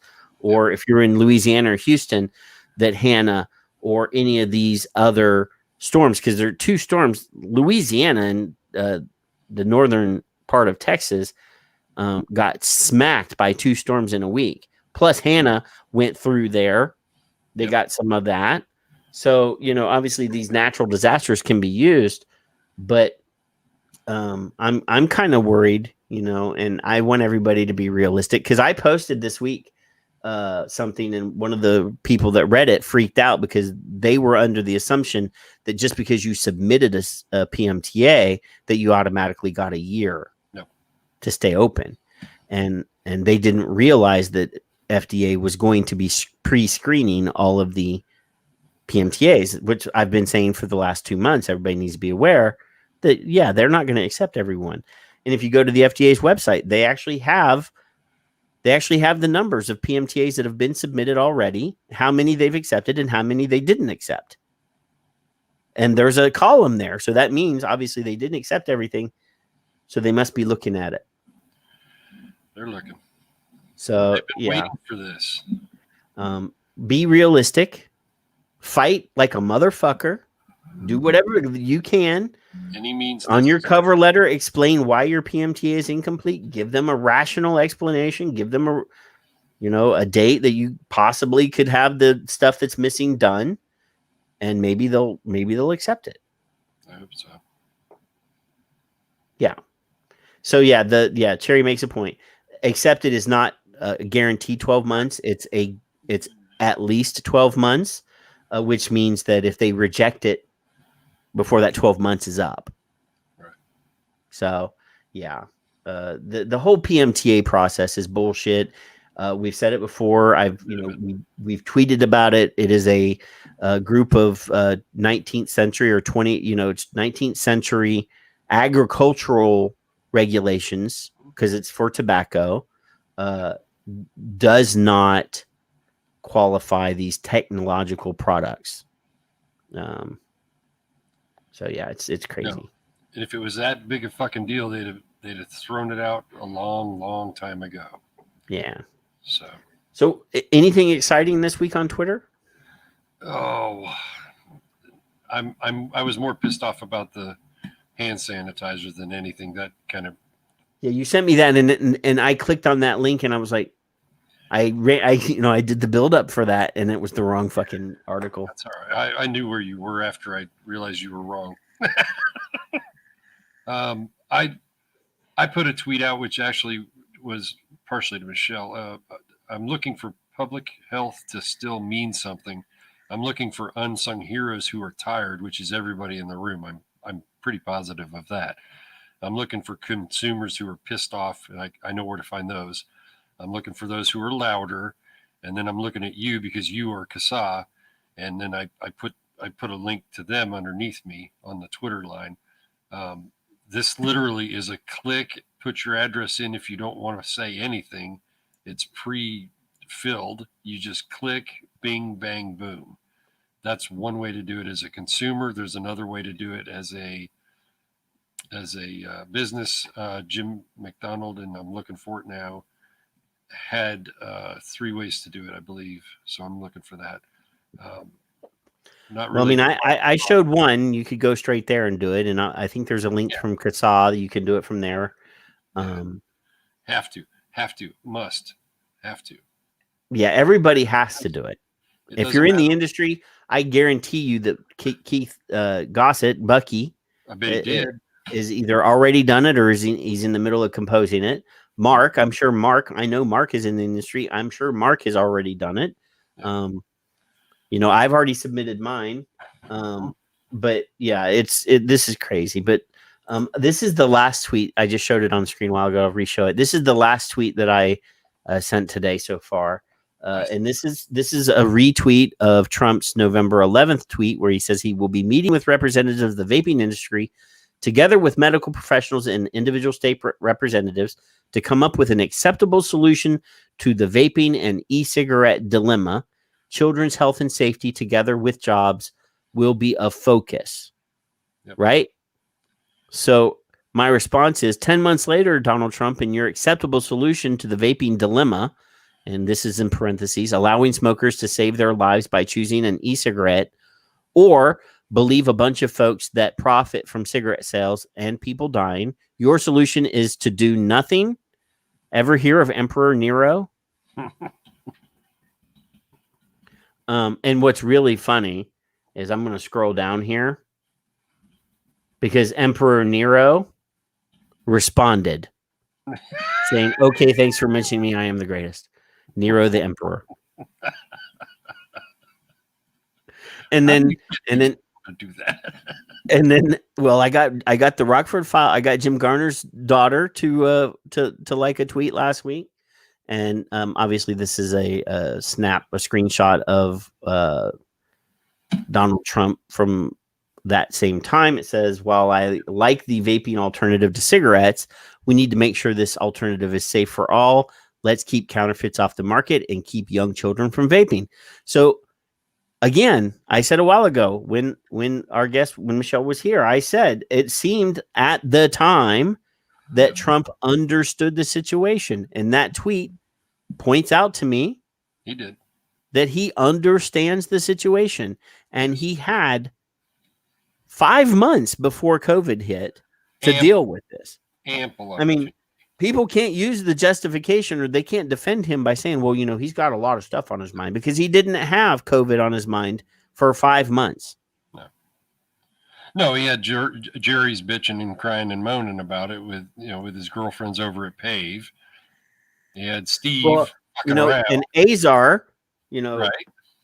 I've got a list. So my list goes Jerry, Steve, now at the FDA, Han, who's stunningly not saying a fucking word. Really, he's not saying shit. No, because he's an interim. He's only going to be there for a short amount of time. He's not making any big, huge changes as an interim. I got to stay as quiet as possible, right? And then you got Robert Redford, the dumb fuck over there at the CDC, who doesn't know anything about Juul until his granddaughter tells him. And then you've got Azar, who said literally that he was going to help small businesses. So, and Trump's like, don't fucking involve me again. That's what he was thinking. So then I repurposed this. Yes.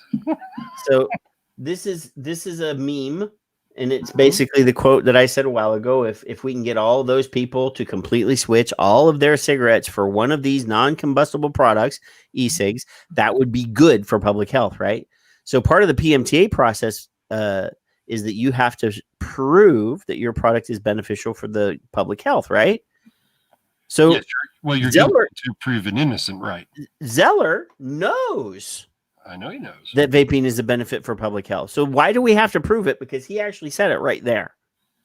Shouldn't we be able to use that as like, let's just take a video because it's on the internet. We can take that video and include it as our proof, our science, as part of our PMTA. That's exactly. You have already acknowledged, as head of the CTP, you have already acknowledged that these products are good for the public health. Literally, if it was me doing this, I would be the guy that would be screenshotting that. And that would be part of my submission. I'm not suggesting it, but it would be me doing that. So I said, if the head of if head of FDA makes statements like this, FDA knows that vaping is a benefit to the public health. Azar, that's Azar, Secretary Azar, Steve, Han, and Donald Trump should act on PM2 reform now to prove that they are a benefit to the public health and just pretending to care. I'm so impressed with your tweets. What's sad, yeah, I mean, all of these tweets are very targeted. That's the thing when I tweet something that, I feel like I have to be very targeted and as simple as possible because I'm tweeting at Donald Trump. This was my tweet to Jerome today. Oh, Jerry. I didn't see this one. Yeah, I said tonight at 10 p.m. Eastern, Mcihelle Minton will join Vaping at Night for a chat about tobacco harm reduction, government overreach, and incompetence. Want to join, Jerome? Yes. So this is the link to the Azim tweet. So I'm gonna open the Azim tweet because I want to. So this is about the docket, right? So this is the original tweet. So on behalf of the open vapor system industry today, we filed a citizen petition with FDA and HHS requesting an extension to the pre-market tobacco application deadline due to the ongoing impact of COVID. And then there's a link to the actual document. 564 retweets and comments and 554 likes, right? Yep. So this is the most important thing. Yep. So we know that there's 13,000 businesses in vaping, 130,000 jobs. I have 13,000 followers in vaping. How in the hell does this only have 564 tweets and comments? This is I know that there's a lot of shit going on. I know California is burning in multiple ways. But how is this this is the most important fucking thing right now if you're in this industry. There is no reason why you haven't already retweeted this. Or this one with the docket on it. Right. And that one, let me go back there. How many retweets does that have? 157 retweets and 156 likes. This is the fucking most important thing you can be doing to protect your business, your job, or your access to vaping after September 9th. I'll defend the other 8 people that you don't see that overtweeted it. I overtweeted it. There you go. So that may be the other 8 people missing. Because I know damn well. There's Demetrius's tweet with the docket, 93 retweets, 106 likes, right? Right. There's a link to the DP show with the PMTA on it right there. Boom. If you want to watch that show, go click on that. That's the audio, or you can watch it on Demetrius's Periscope or whatever. It's important to watch. Right. So yeah, this was good. This one's good. He says Joe Biden has said he would lock down the country again. That's crazy. We're having record job growth and a booming stock market, but Joe would end it all and close it down. Ridiculous. So I said, you want to know what's really crazy, Donald Trump?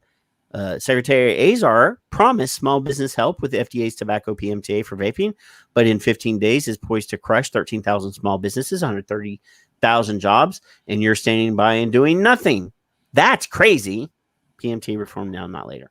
So, yeah, I mean, we need to be unrelenting. We need to do every fucking thing possible because we have nothing left to lose. Nothing left to, I mean, we've been saying that since Amanda's been on the show, but we currently have nothing left to lose. This is all going to go away. And regardless of whether there's enforcement or not, we need to be of the mind frame that this is all fucking going away in just a few days if people don't get up and do shit. The 9th. So whether you're in that comfort zone or not, whether you're in the position of thinking or not that nothing's going to happen, you need to push that away, and you need to be angry and aggressive and realize that this is all fucking going away. Because if we get lazy because we feel like FDA is not going to enforce on us right now, if you're in that position, if you're in that frame of mind, you're not going to do anything. Yeah. So we need to, whether we believe it or fucking not, whether you think FDA is going to do something or not. Yep. We need to keep it in our head. You need to train yourself to ignore the fact that FDA may not be doing anything about it right away and fucking act like they are. Walk the walk. If your pants aren't on fire, you're not going to try to put the fire out. You're going to sit there and burn to death because you think that nobody's going to do anything. So we have to ignore the fact that FDA may not enforce right away, right? We need to be in the mind frame that this shit's going to happen, and if we don't act now, it's all going away. Do some math in your head. Don't argue with me in the chat room that it's not going to happen, because it could. And if it can, it will. You know what I'm saying? If you get too comfortable and you act like nothing's going to happen, you're going to be lazy. You're going to put it aside. You're going to go watch Game of Thrones instead of doing the shit that you need to do. So one of the reasons why I've been this way for the last month and a half, 2 months, because the deadline was coming up, because I've seen so many people say, well, nothing's really going to happen right away. And, we don't need to be really super excited about it and blah, blah, blah. That's why nothing good ever fucking happens. So we need to put the fucking foot on the gas pedal and we need to press it, because lazy fuckers will get lazy if they don't think anything's going to happen that's not a priority. Oh, well, FDA is going to fucking, no. We need to push this shit. We need to be on every fucking Twitter account. We need to be writing letters to every, politician. If you're in the industry, you need to tell them how much money is going to disappear out of their fucking district if they don't step up. You need to keep on the fucking wheel. Yeah. So, yeah, we need to, I know that there's fucking loopholes, and I'm not going to tell you where the fucking loopholes are right now, because we're going to fly the pirate flag when this shit happens. Here's the ship right there. So there are loopholes. I know where they are. If you'll pay attention to Demetrius's show the other day, you know where some of them are. Vaping's not fucking going anywhere, but guess what? None of those fucking loopholes save your job. None of those loopholes save the vaping shops in this country. And I don't want 130,000 of my brothers and sisters to lose their fucking jobs. No. Right? That's going to happen eventually. If nothing changes, a lot of vape shops are going to fucking close. Yep. People are going to be out of work. Vapors will still be able to get shit. Mm-hmm. I'm not going to tell you how right away, but vapors will be able to legally be able to get shit. And people aren't thinking about it. But no, I don't care about you fucking vapors. I care about the smokers and the vape shops, and having those products easily accessible is where the conversions happen. If the vape shops, if people have to pay attention or order shit online, or they have to be sneaky about it, we're going to lose fucking smokers. Vapors will be able to get shit. I'll be able to get shit. Kevin will be able to get shit because we have stuff. And I'm not going to be that guy that says, well, I can get my shit. Fuck you. That's not the point. No, it's not. Because, I already said, and I said the other night on the show, I will fucking make free e-liquid for any smoker that I know that wants to quit smoking. I'll order fucking starter kits from China by the case. To help them quit smoking. I will fucking rob a bank to pay for it. But the vape shops, I've been hard on vape shops. You've been on the show. I've been hard on fucking vape shops. I think that a lot of vape shops forgot people that convert. They forgot where they started, and they think that people can, easily quit with a fucking 400 watt box mod and a triple flying dragon TFV 25 or whatever And that's not how a 70-year-old person that smoked is going to convert. No. That's not how somebody that was my age, even when I quit smoking. No. That's not how I would have. That would never have worked for me. No. And a lot of vape shops stopped selling product. There's no reason. I'm not promoting. I am going to promote the Zenith tank, for example. There's no reason why that tank is not a big seller here in the United States, because that tank is perfect for smokers. But vape shops won't sell it because they said there's not a huge demand for them. Well, they're not fucking converting smokers. They're just selling product to the consumers that already come into their fucking store 3 or 4 times a week because they're a volume vapor. Mm-hmm. Yeah, it's redonkulous to me. Yeah. So yeah, I mean, rest assured, everybody in this chat room will be able to get product. Yeah. But the fucking smokers, you kicked them to the curb and the bus just drove over them. Mark said the smokers exactly. Regardless of whether I think FDA is going to immediately enforce or not, or if you're in one of those states where the governor really doesn't give a shit about vaping, but people in New York, people in Massachusetts, people in Michigan, people in California, I guarantee you that the governors will act if FDA doesn't. And the smokers in those states, and those are big. I mean, New York City, the cigarette black market is twice the size of the legal cigarette sales, and that's in New York City. I mean, at least. So smoking is important. This is the smokers are the people that we should be fucking caring about. So yeah, Mark says he sells tons of Zeniths, but Zenith in the Inokin sales for the Zenith tank in the United States are shitty, super small. So yeah, the reason I have been dogging this is because I don't want people to get comfortable. I don't want people to believe that this is not a big fucking deal and that they can sit on the wayside and pretend like the FDA is not FDA, whether they act immediately or not, they're gonna eventually do it. So let's not slam on the brakes. Let's not let off the gas. Let's keep going. Let's fight until this deadline happens. We'll see what happens afterwards. But let's go. Let's act like this is the fucking end of the war, and whether we win or lose is decided on September 9th. Mm-hmm. Don't act like this is not, this is an important fucking thing. And I've been getting a lot of fucking people comment, you don't know what you're talking about. Somebody called me an idiot the other day, and I proved him fucking wrong.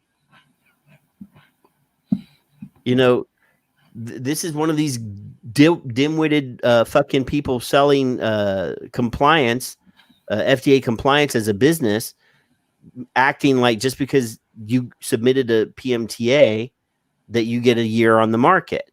You're fucking selling a pipe dream.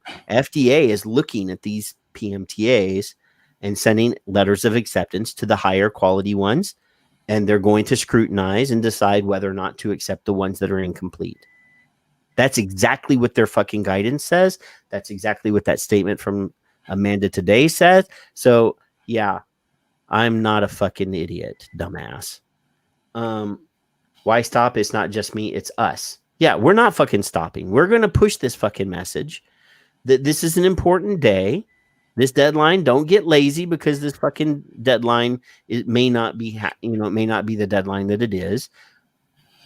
If Azim gets 180 days, we need to act like this is the important thing.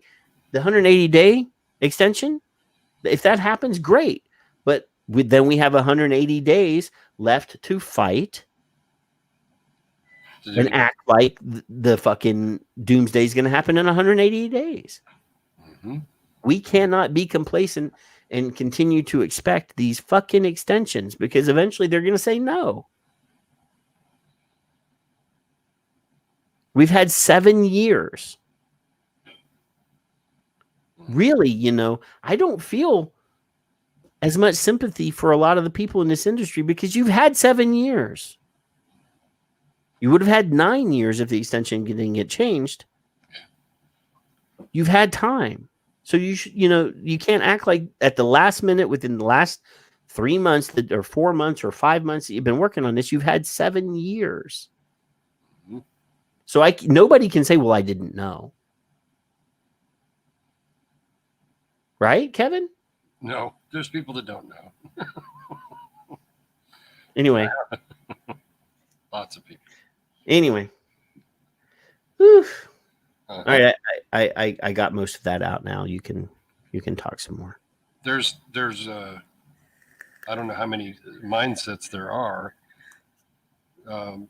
If you're not, I guess I'll put it into my own perspective. If I were running a business and I'm not, so I can say what I want, and I had my patches and my gums, and you came in and said, well, I've already tried those. Okay, well, here's an ego kit / here's 18 milligrams / why, how, and so on. And then I forget all about that. Cherry, Kevin and I will take care of you. Cherry, you have no idea how much we can probably take care of you at the moment. Then when you become complacent, like you said earlier, it's a great word. Complacency is a scary thing. And when you forget where you started from and why you did it, Keith knows why he started. He still knows that. Mark still knows. Kim still knows. Skip still knows. And other names that are in here, I don't see any offhand. And I'm old and I can't remember them all. If you can't remember where you started and why you became involved, obviously money's a motivator. But if you're trying to help someone stop smoking, then because you've motivated yourself, look at that. Isn't that special? Which one is it? This is the Dominican cigar. All right. So there's an example. That's Cherry. A big bottle of flavoring right there. And I know that Cherry likes tobaccos. When you have that drive and you have that passion, and the next smoker walking in, and I can't see who said it, the 70-year-old lady who can't open the bottle because it's childproof, or she can't get the coil in, or if they only have one arm, you're going to fucking do it anyway because that's what people do when they're human. Then I love you. And if you're not one of those people, fuck off, pretty much. So there's your drink word for towards the end of the evening. I know, right? My glass is empty. I'm hoping on one hand and shitting in the other, and then we'll see which one fills up. It's one of my aunt's old favorite little sayings that she used to have. I have hope for you guys that are in business, and Patrick does, and Fig still does, and Bill still does, and we're just consumers. we don't mean much a lot of the time. However, Patrick's been doing this a couple days now, so I'm afraid of Patrick knowing more than I can even try to learn by now. And I try to learn something every week from him. And one of the things I've learned over the past, 7 months or so, something like that, is passion. I've relearned it with Cherry when Cherry came in quite some time ago into our scene, if you will. And those are the people I'm trying to help. And Patrick's not joking, Cherry. If you need something, we'll figure it out. We have plenty of tobacco flavorings. There's a way to do it, and it's going to be done no matter what. I'm not sitting on that. I'm still bitching at the FDA. I'm still bitching at Jerry because I have small business owners that I care about. And I don't have to, and neither does Patrick. We can turn this fucking thing off and never come back. Nobody will miss us. We can just open a Zoom meeting and do the show for ourselves. We don't have to go live anymore. We'll just start bitching at each other. That's what we do before the show. So I hope that there are 180 more days. I don't look for miracles. I look for realities more than anything. Bird in hand is what I got. This is what I see. I can't look in the bush. I cannot look. I've already been through the 2016 and National Tobacco Day. It's all bullshit. They're keeping us around for a reason, and it's to tax it and to try to MSA it. If I forget who did that to Tom. I bet you $10 If all of the vaping companies got together and said, let's talk to the attorney generals and see if we can get our companies added to the MSA in some way that we could give them a percentage of our total sales if they would leave us alone. No. I'm waiting for some big ass vaping company to make that agreement. No. I've seen, if Juul comes out and says, hey, you know what? Altria is a member of the MSA and they seem to be doing okay. They bought us and then sold us or whatever. and we're still here.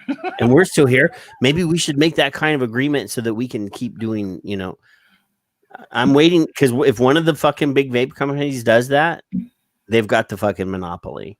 Right. It isn't going to be enough for the vaping businesses to touch.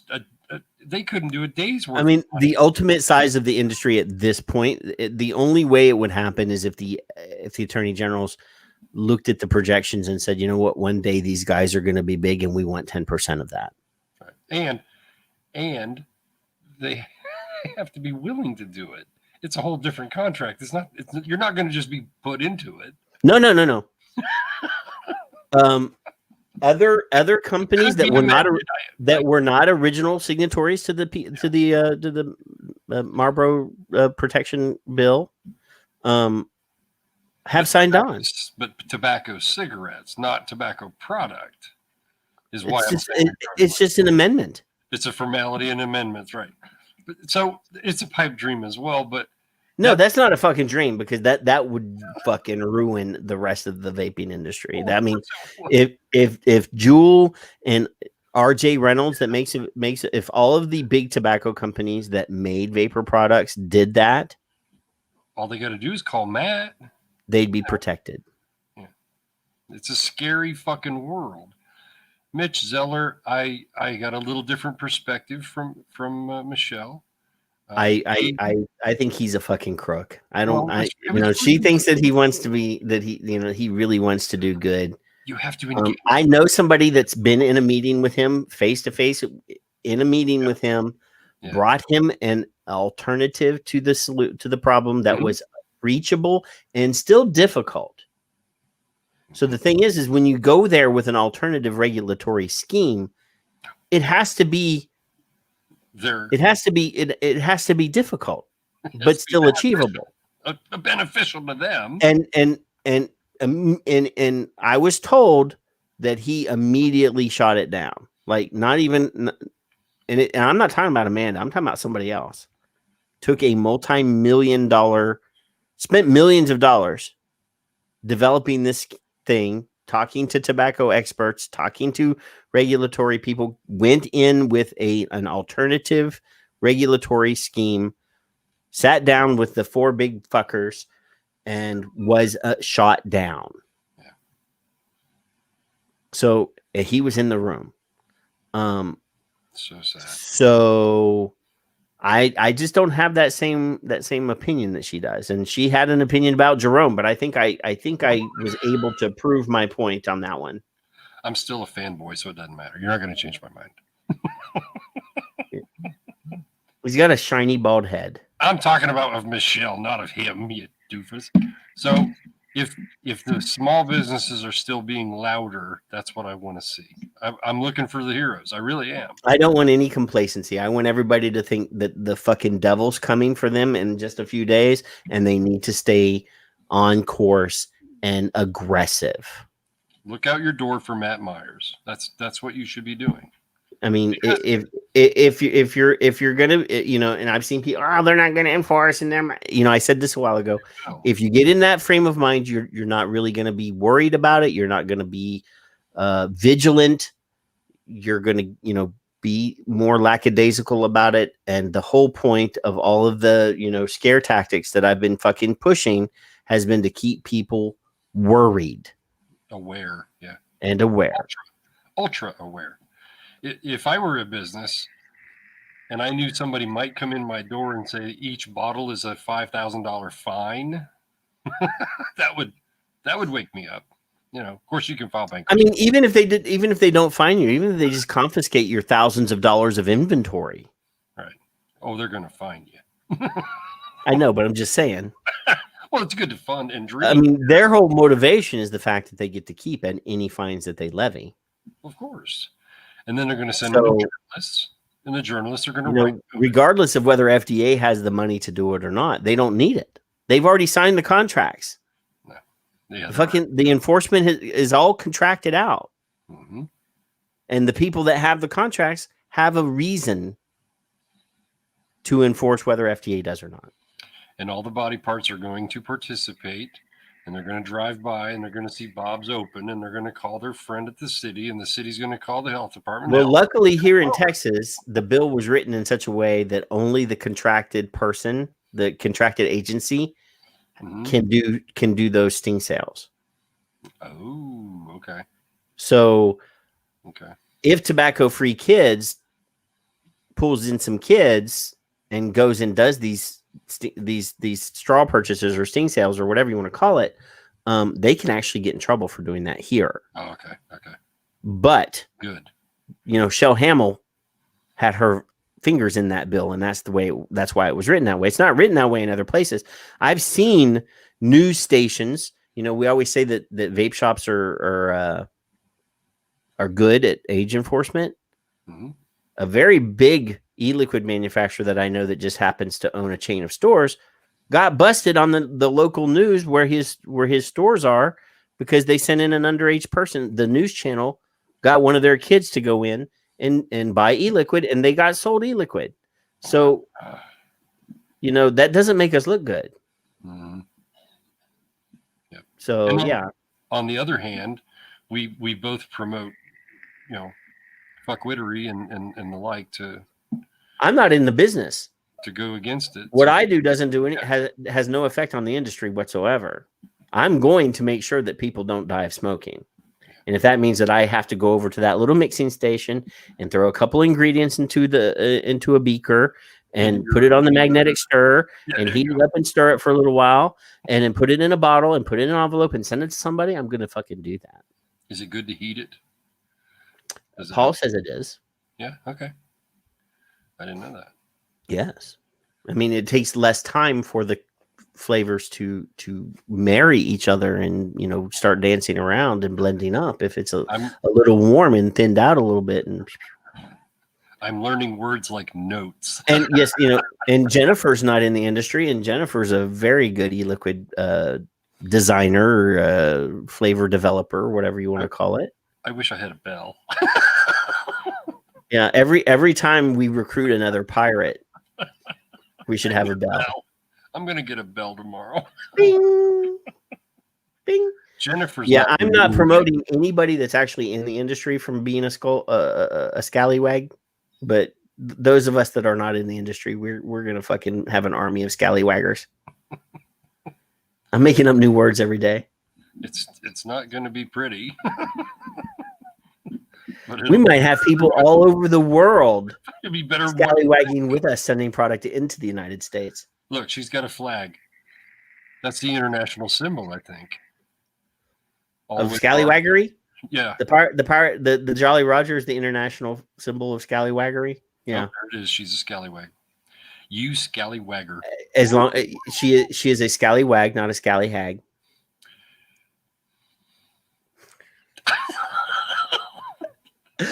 She's created at least a monster, if not two. So, yeah. Hey, it doesn't matter if it's magic marker, if it's scallywaggery. See, my labels are pretty. So I have pretty. I even have a logo and everything on my bottle. Yes, I do. Where the hell are my glasses? Oh, good God. I got a button. Look at it. Look at it. Look at my button. Oh, now I need to start printing them. Oh, my God. Oh. That's just so that I know what the fuck it is. Well, tell you what. I'm going to need that program. Well, the newest ones. She's capable of being a scallywag, too. The newest ones just have words. The newest ones just have words. There's no pictures on these. Is it printed or is it written? No, it's printed with a font that looks like it's written. I was going to say, you got way too good at handwriting.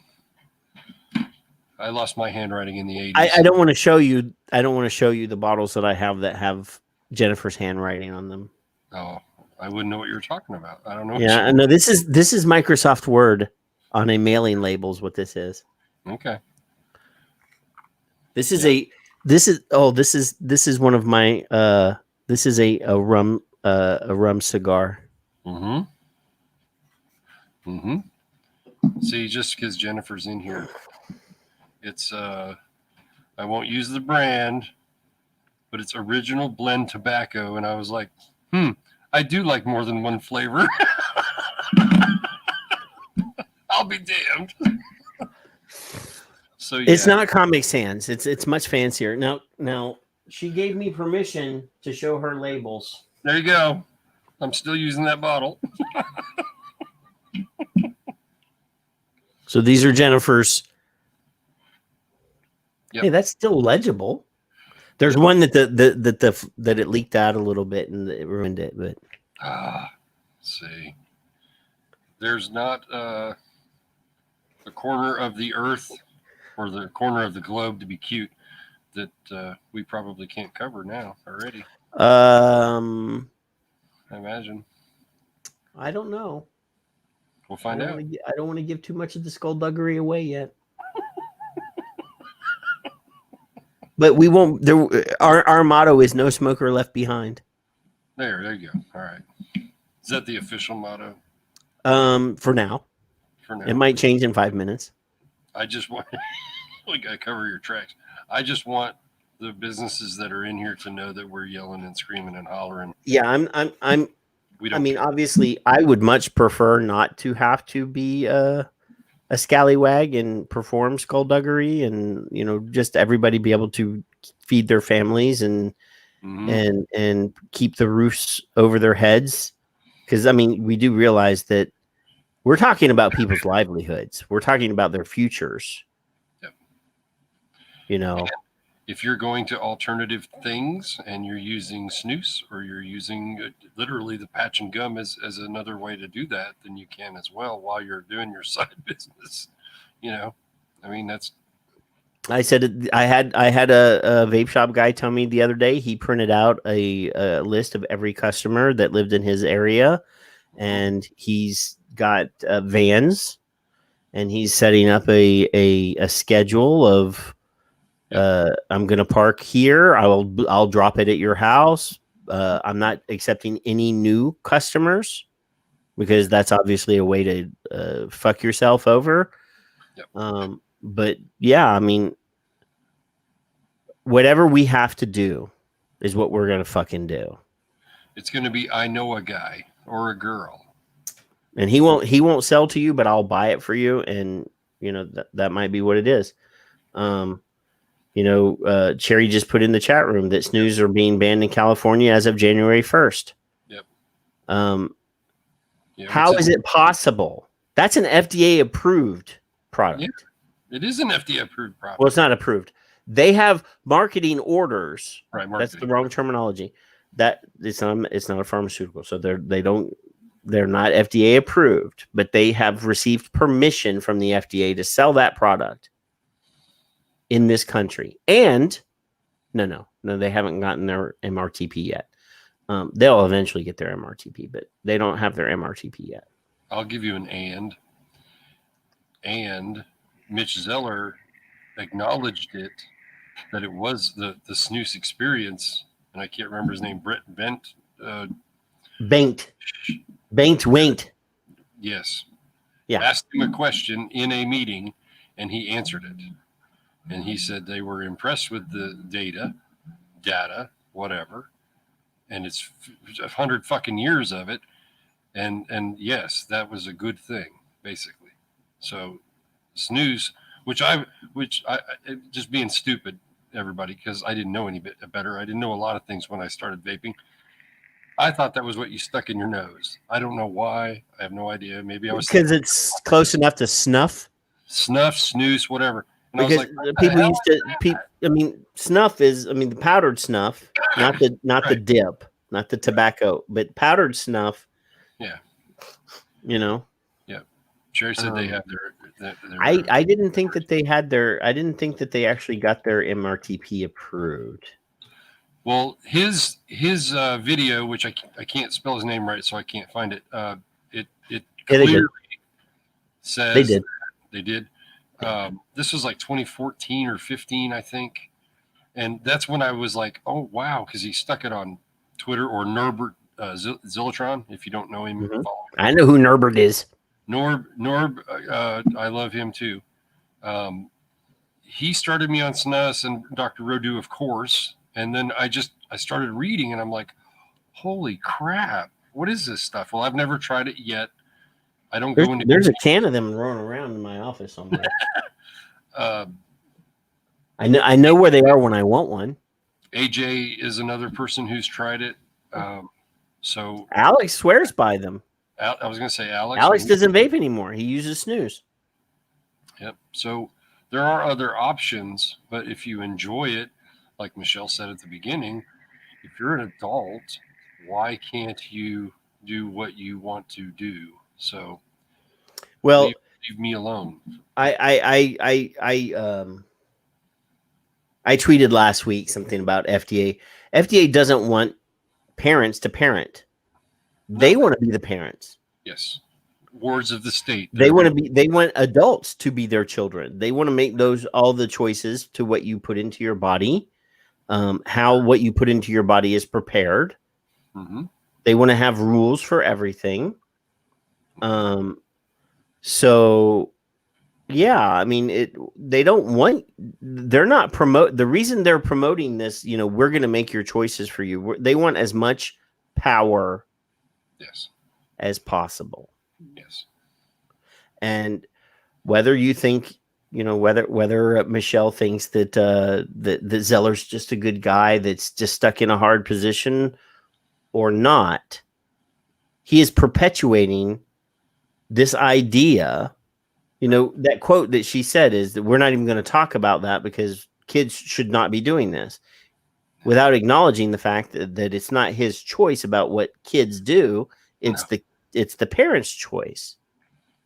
Mm-hmm. When I was a kid, my parent, and this is not the way to raise children, I'm sure, but my parents said, we know that you're going to do stuff that you're not supposed to do. So the rule is you do it here in the house so that we can supervise you while you do it.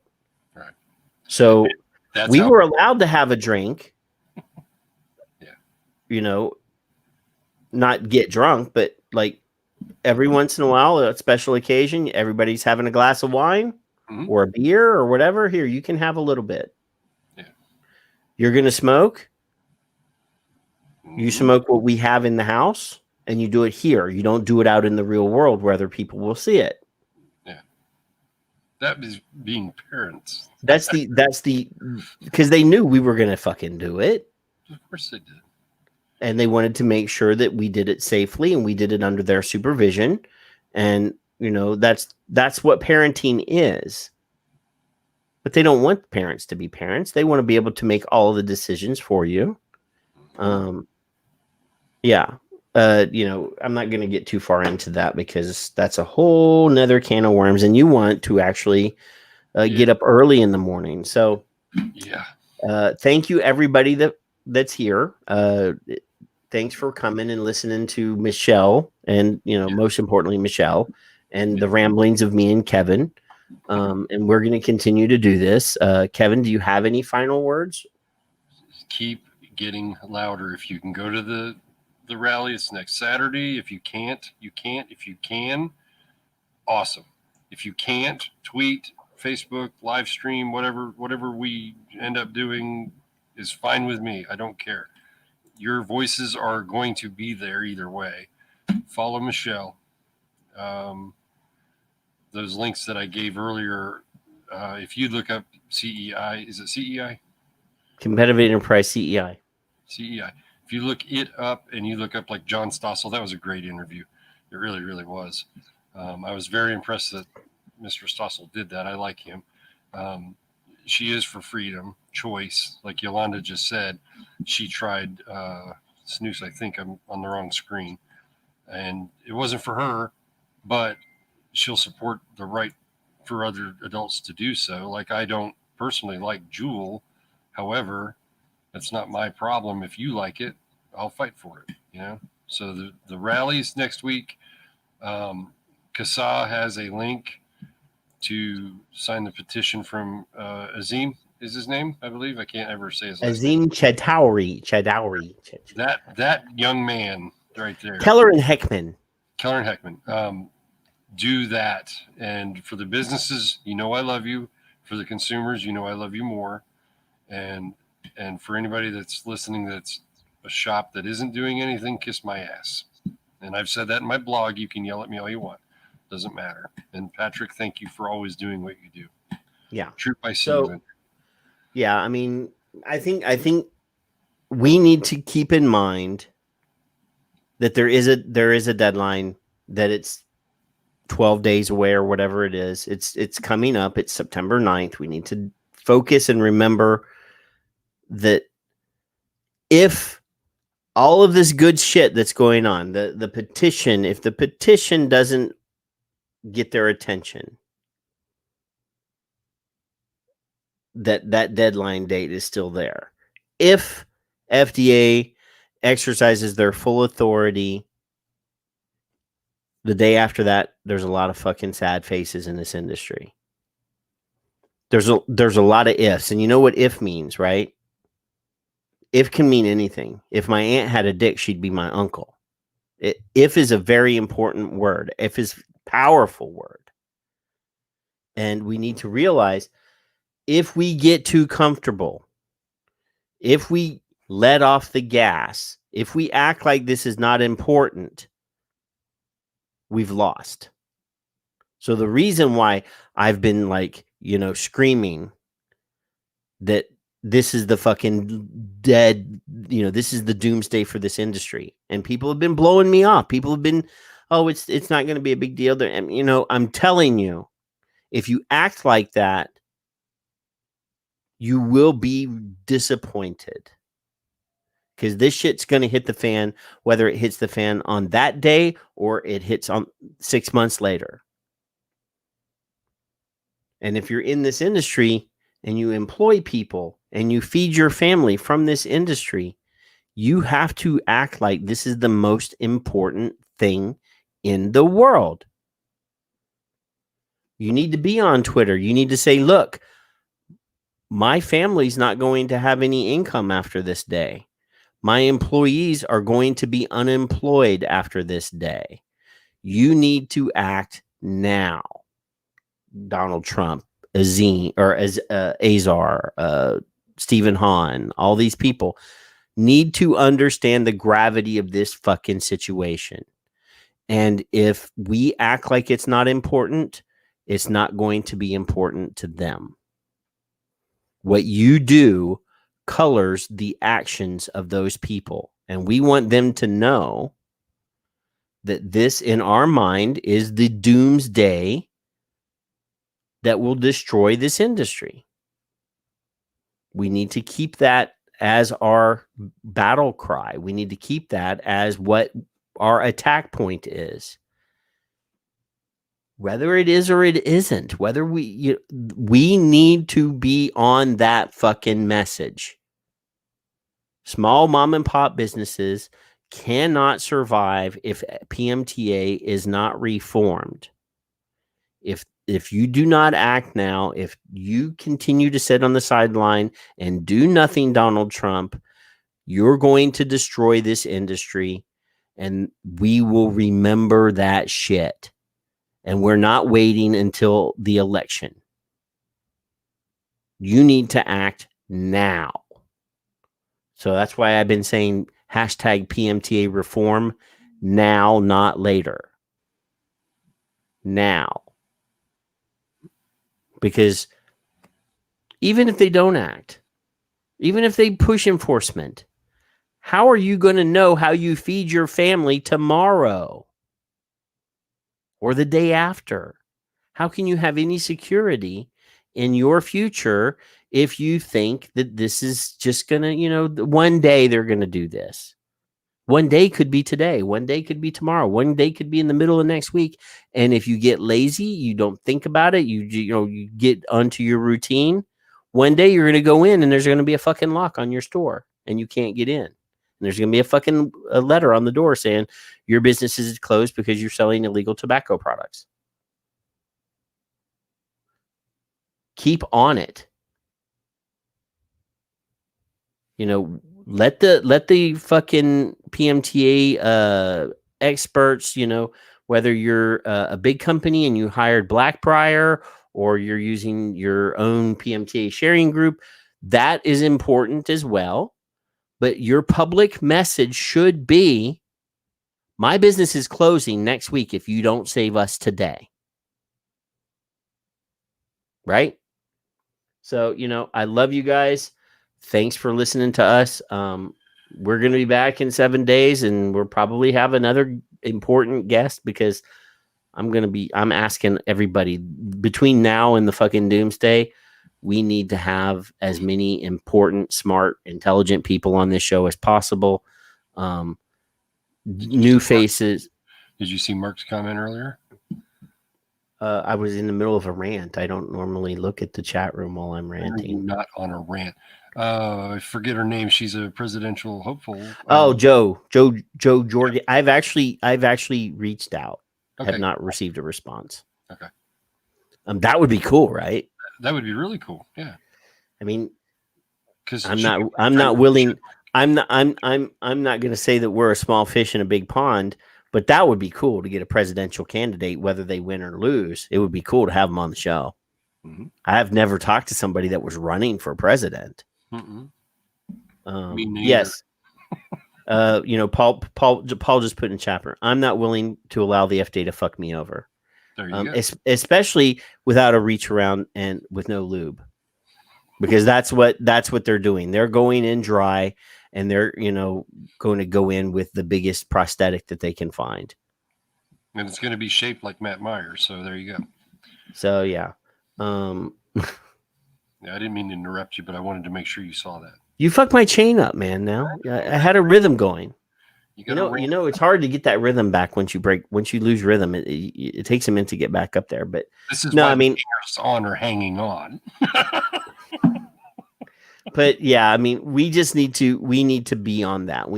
That should be the message between now and doomsday, whether doomsday happens or not, is that our businesses are fucking closing until you give us an answer.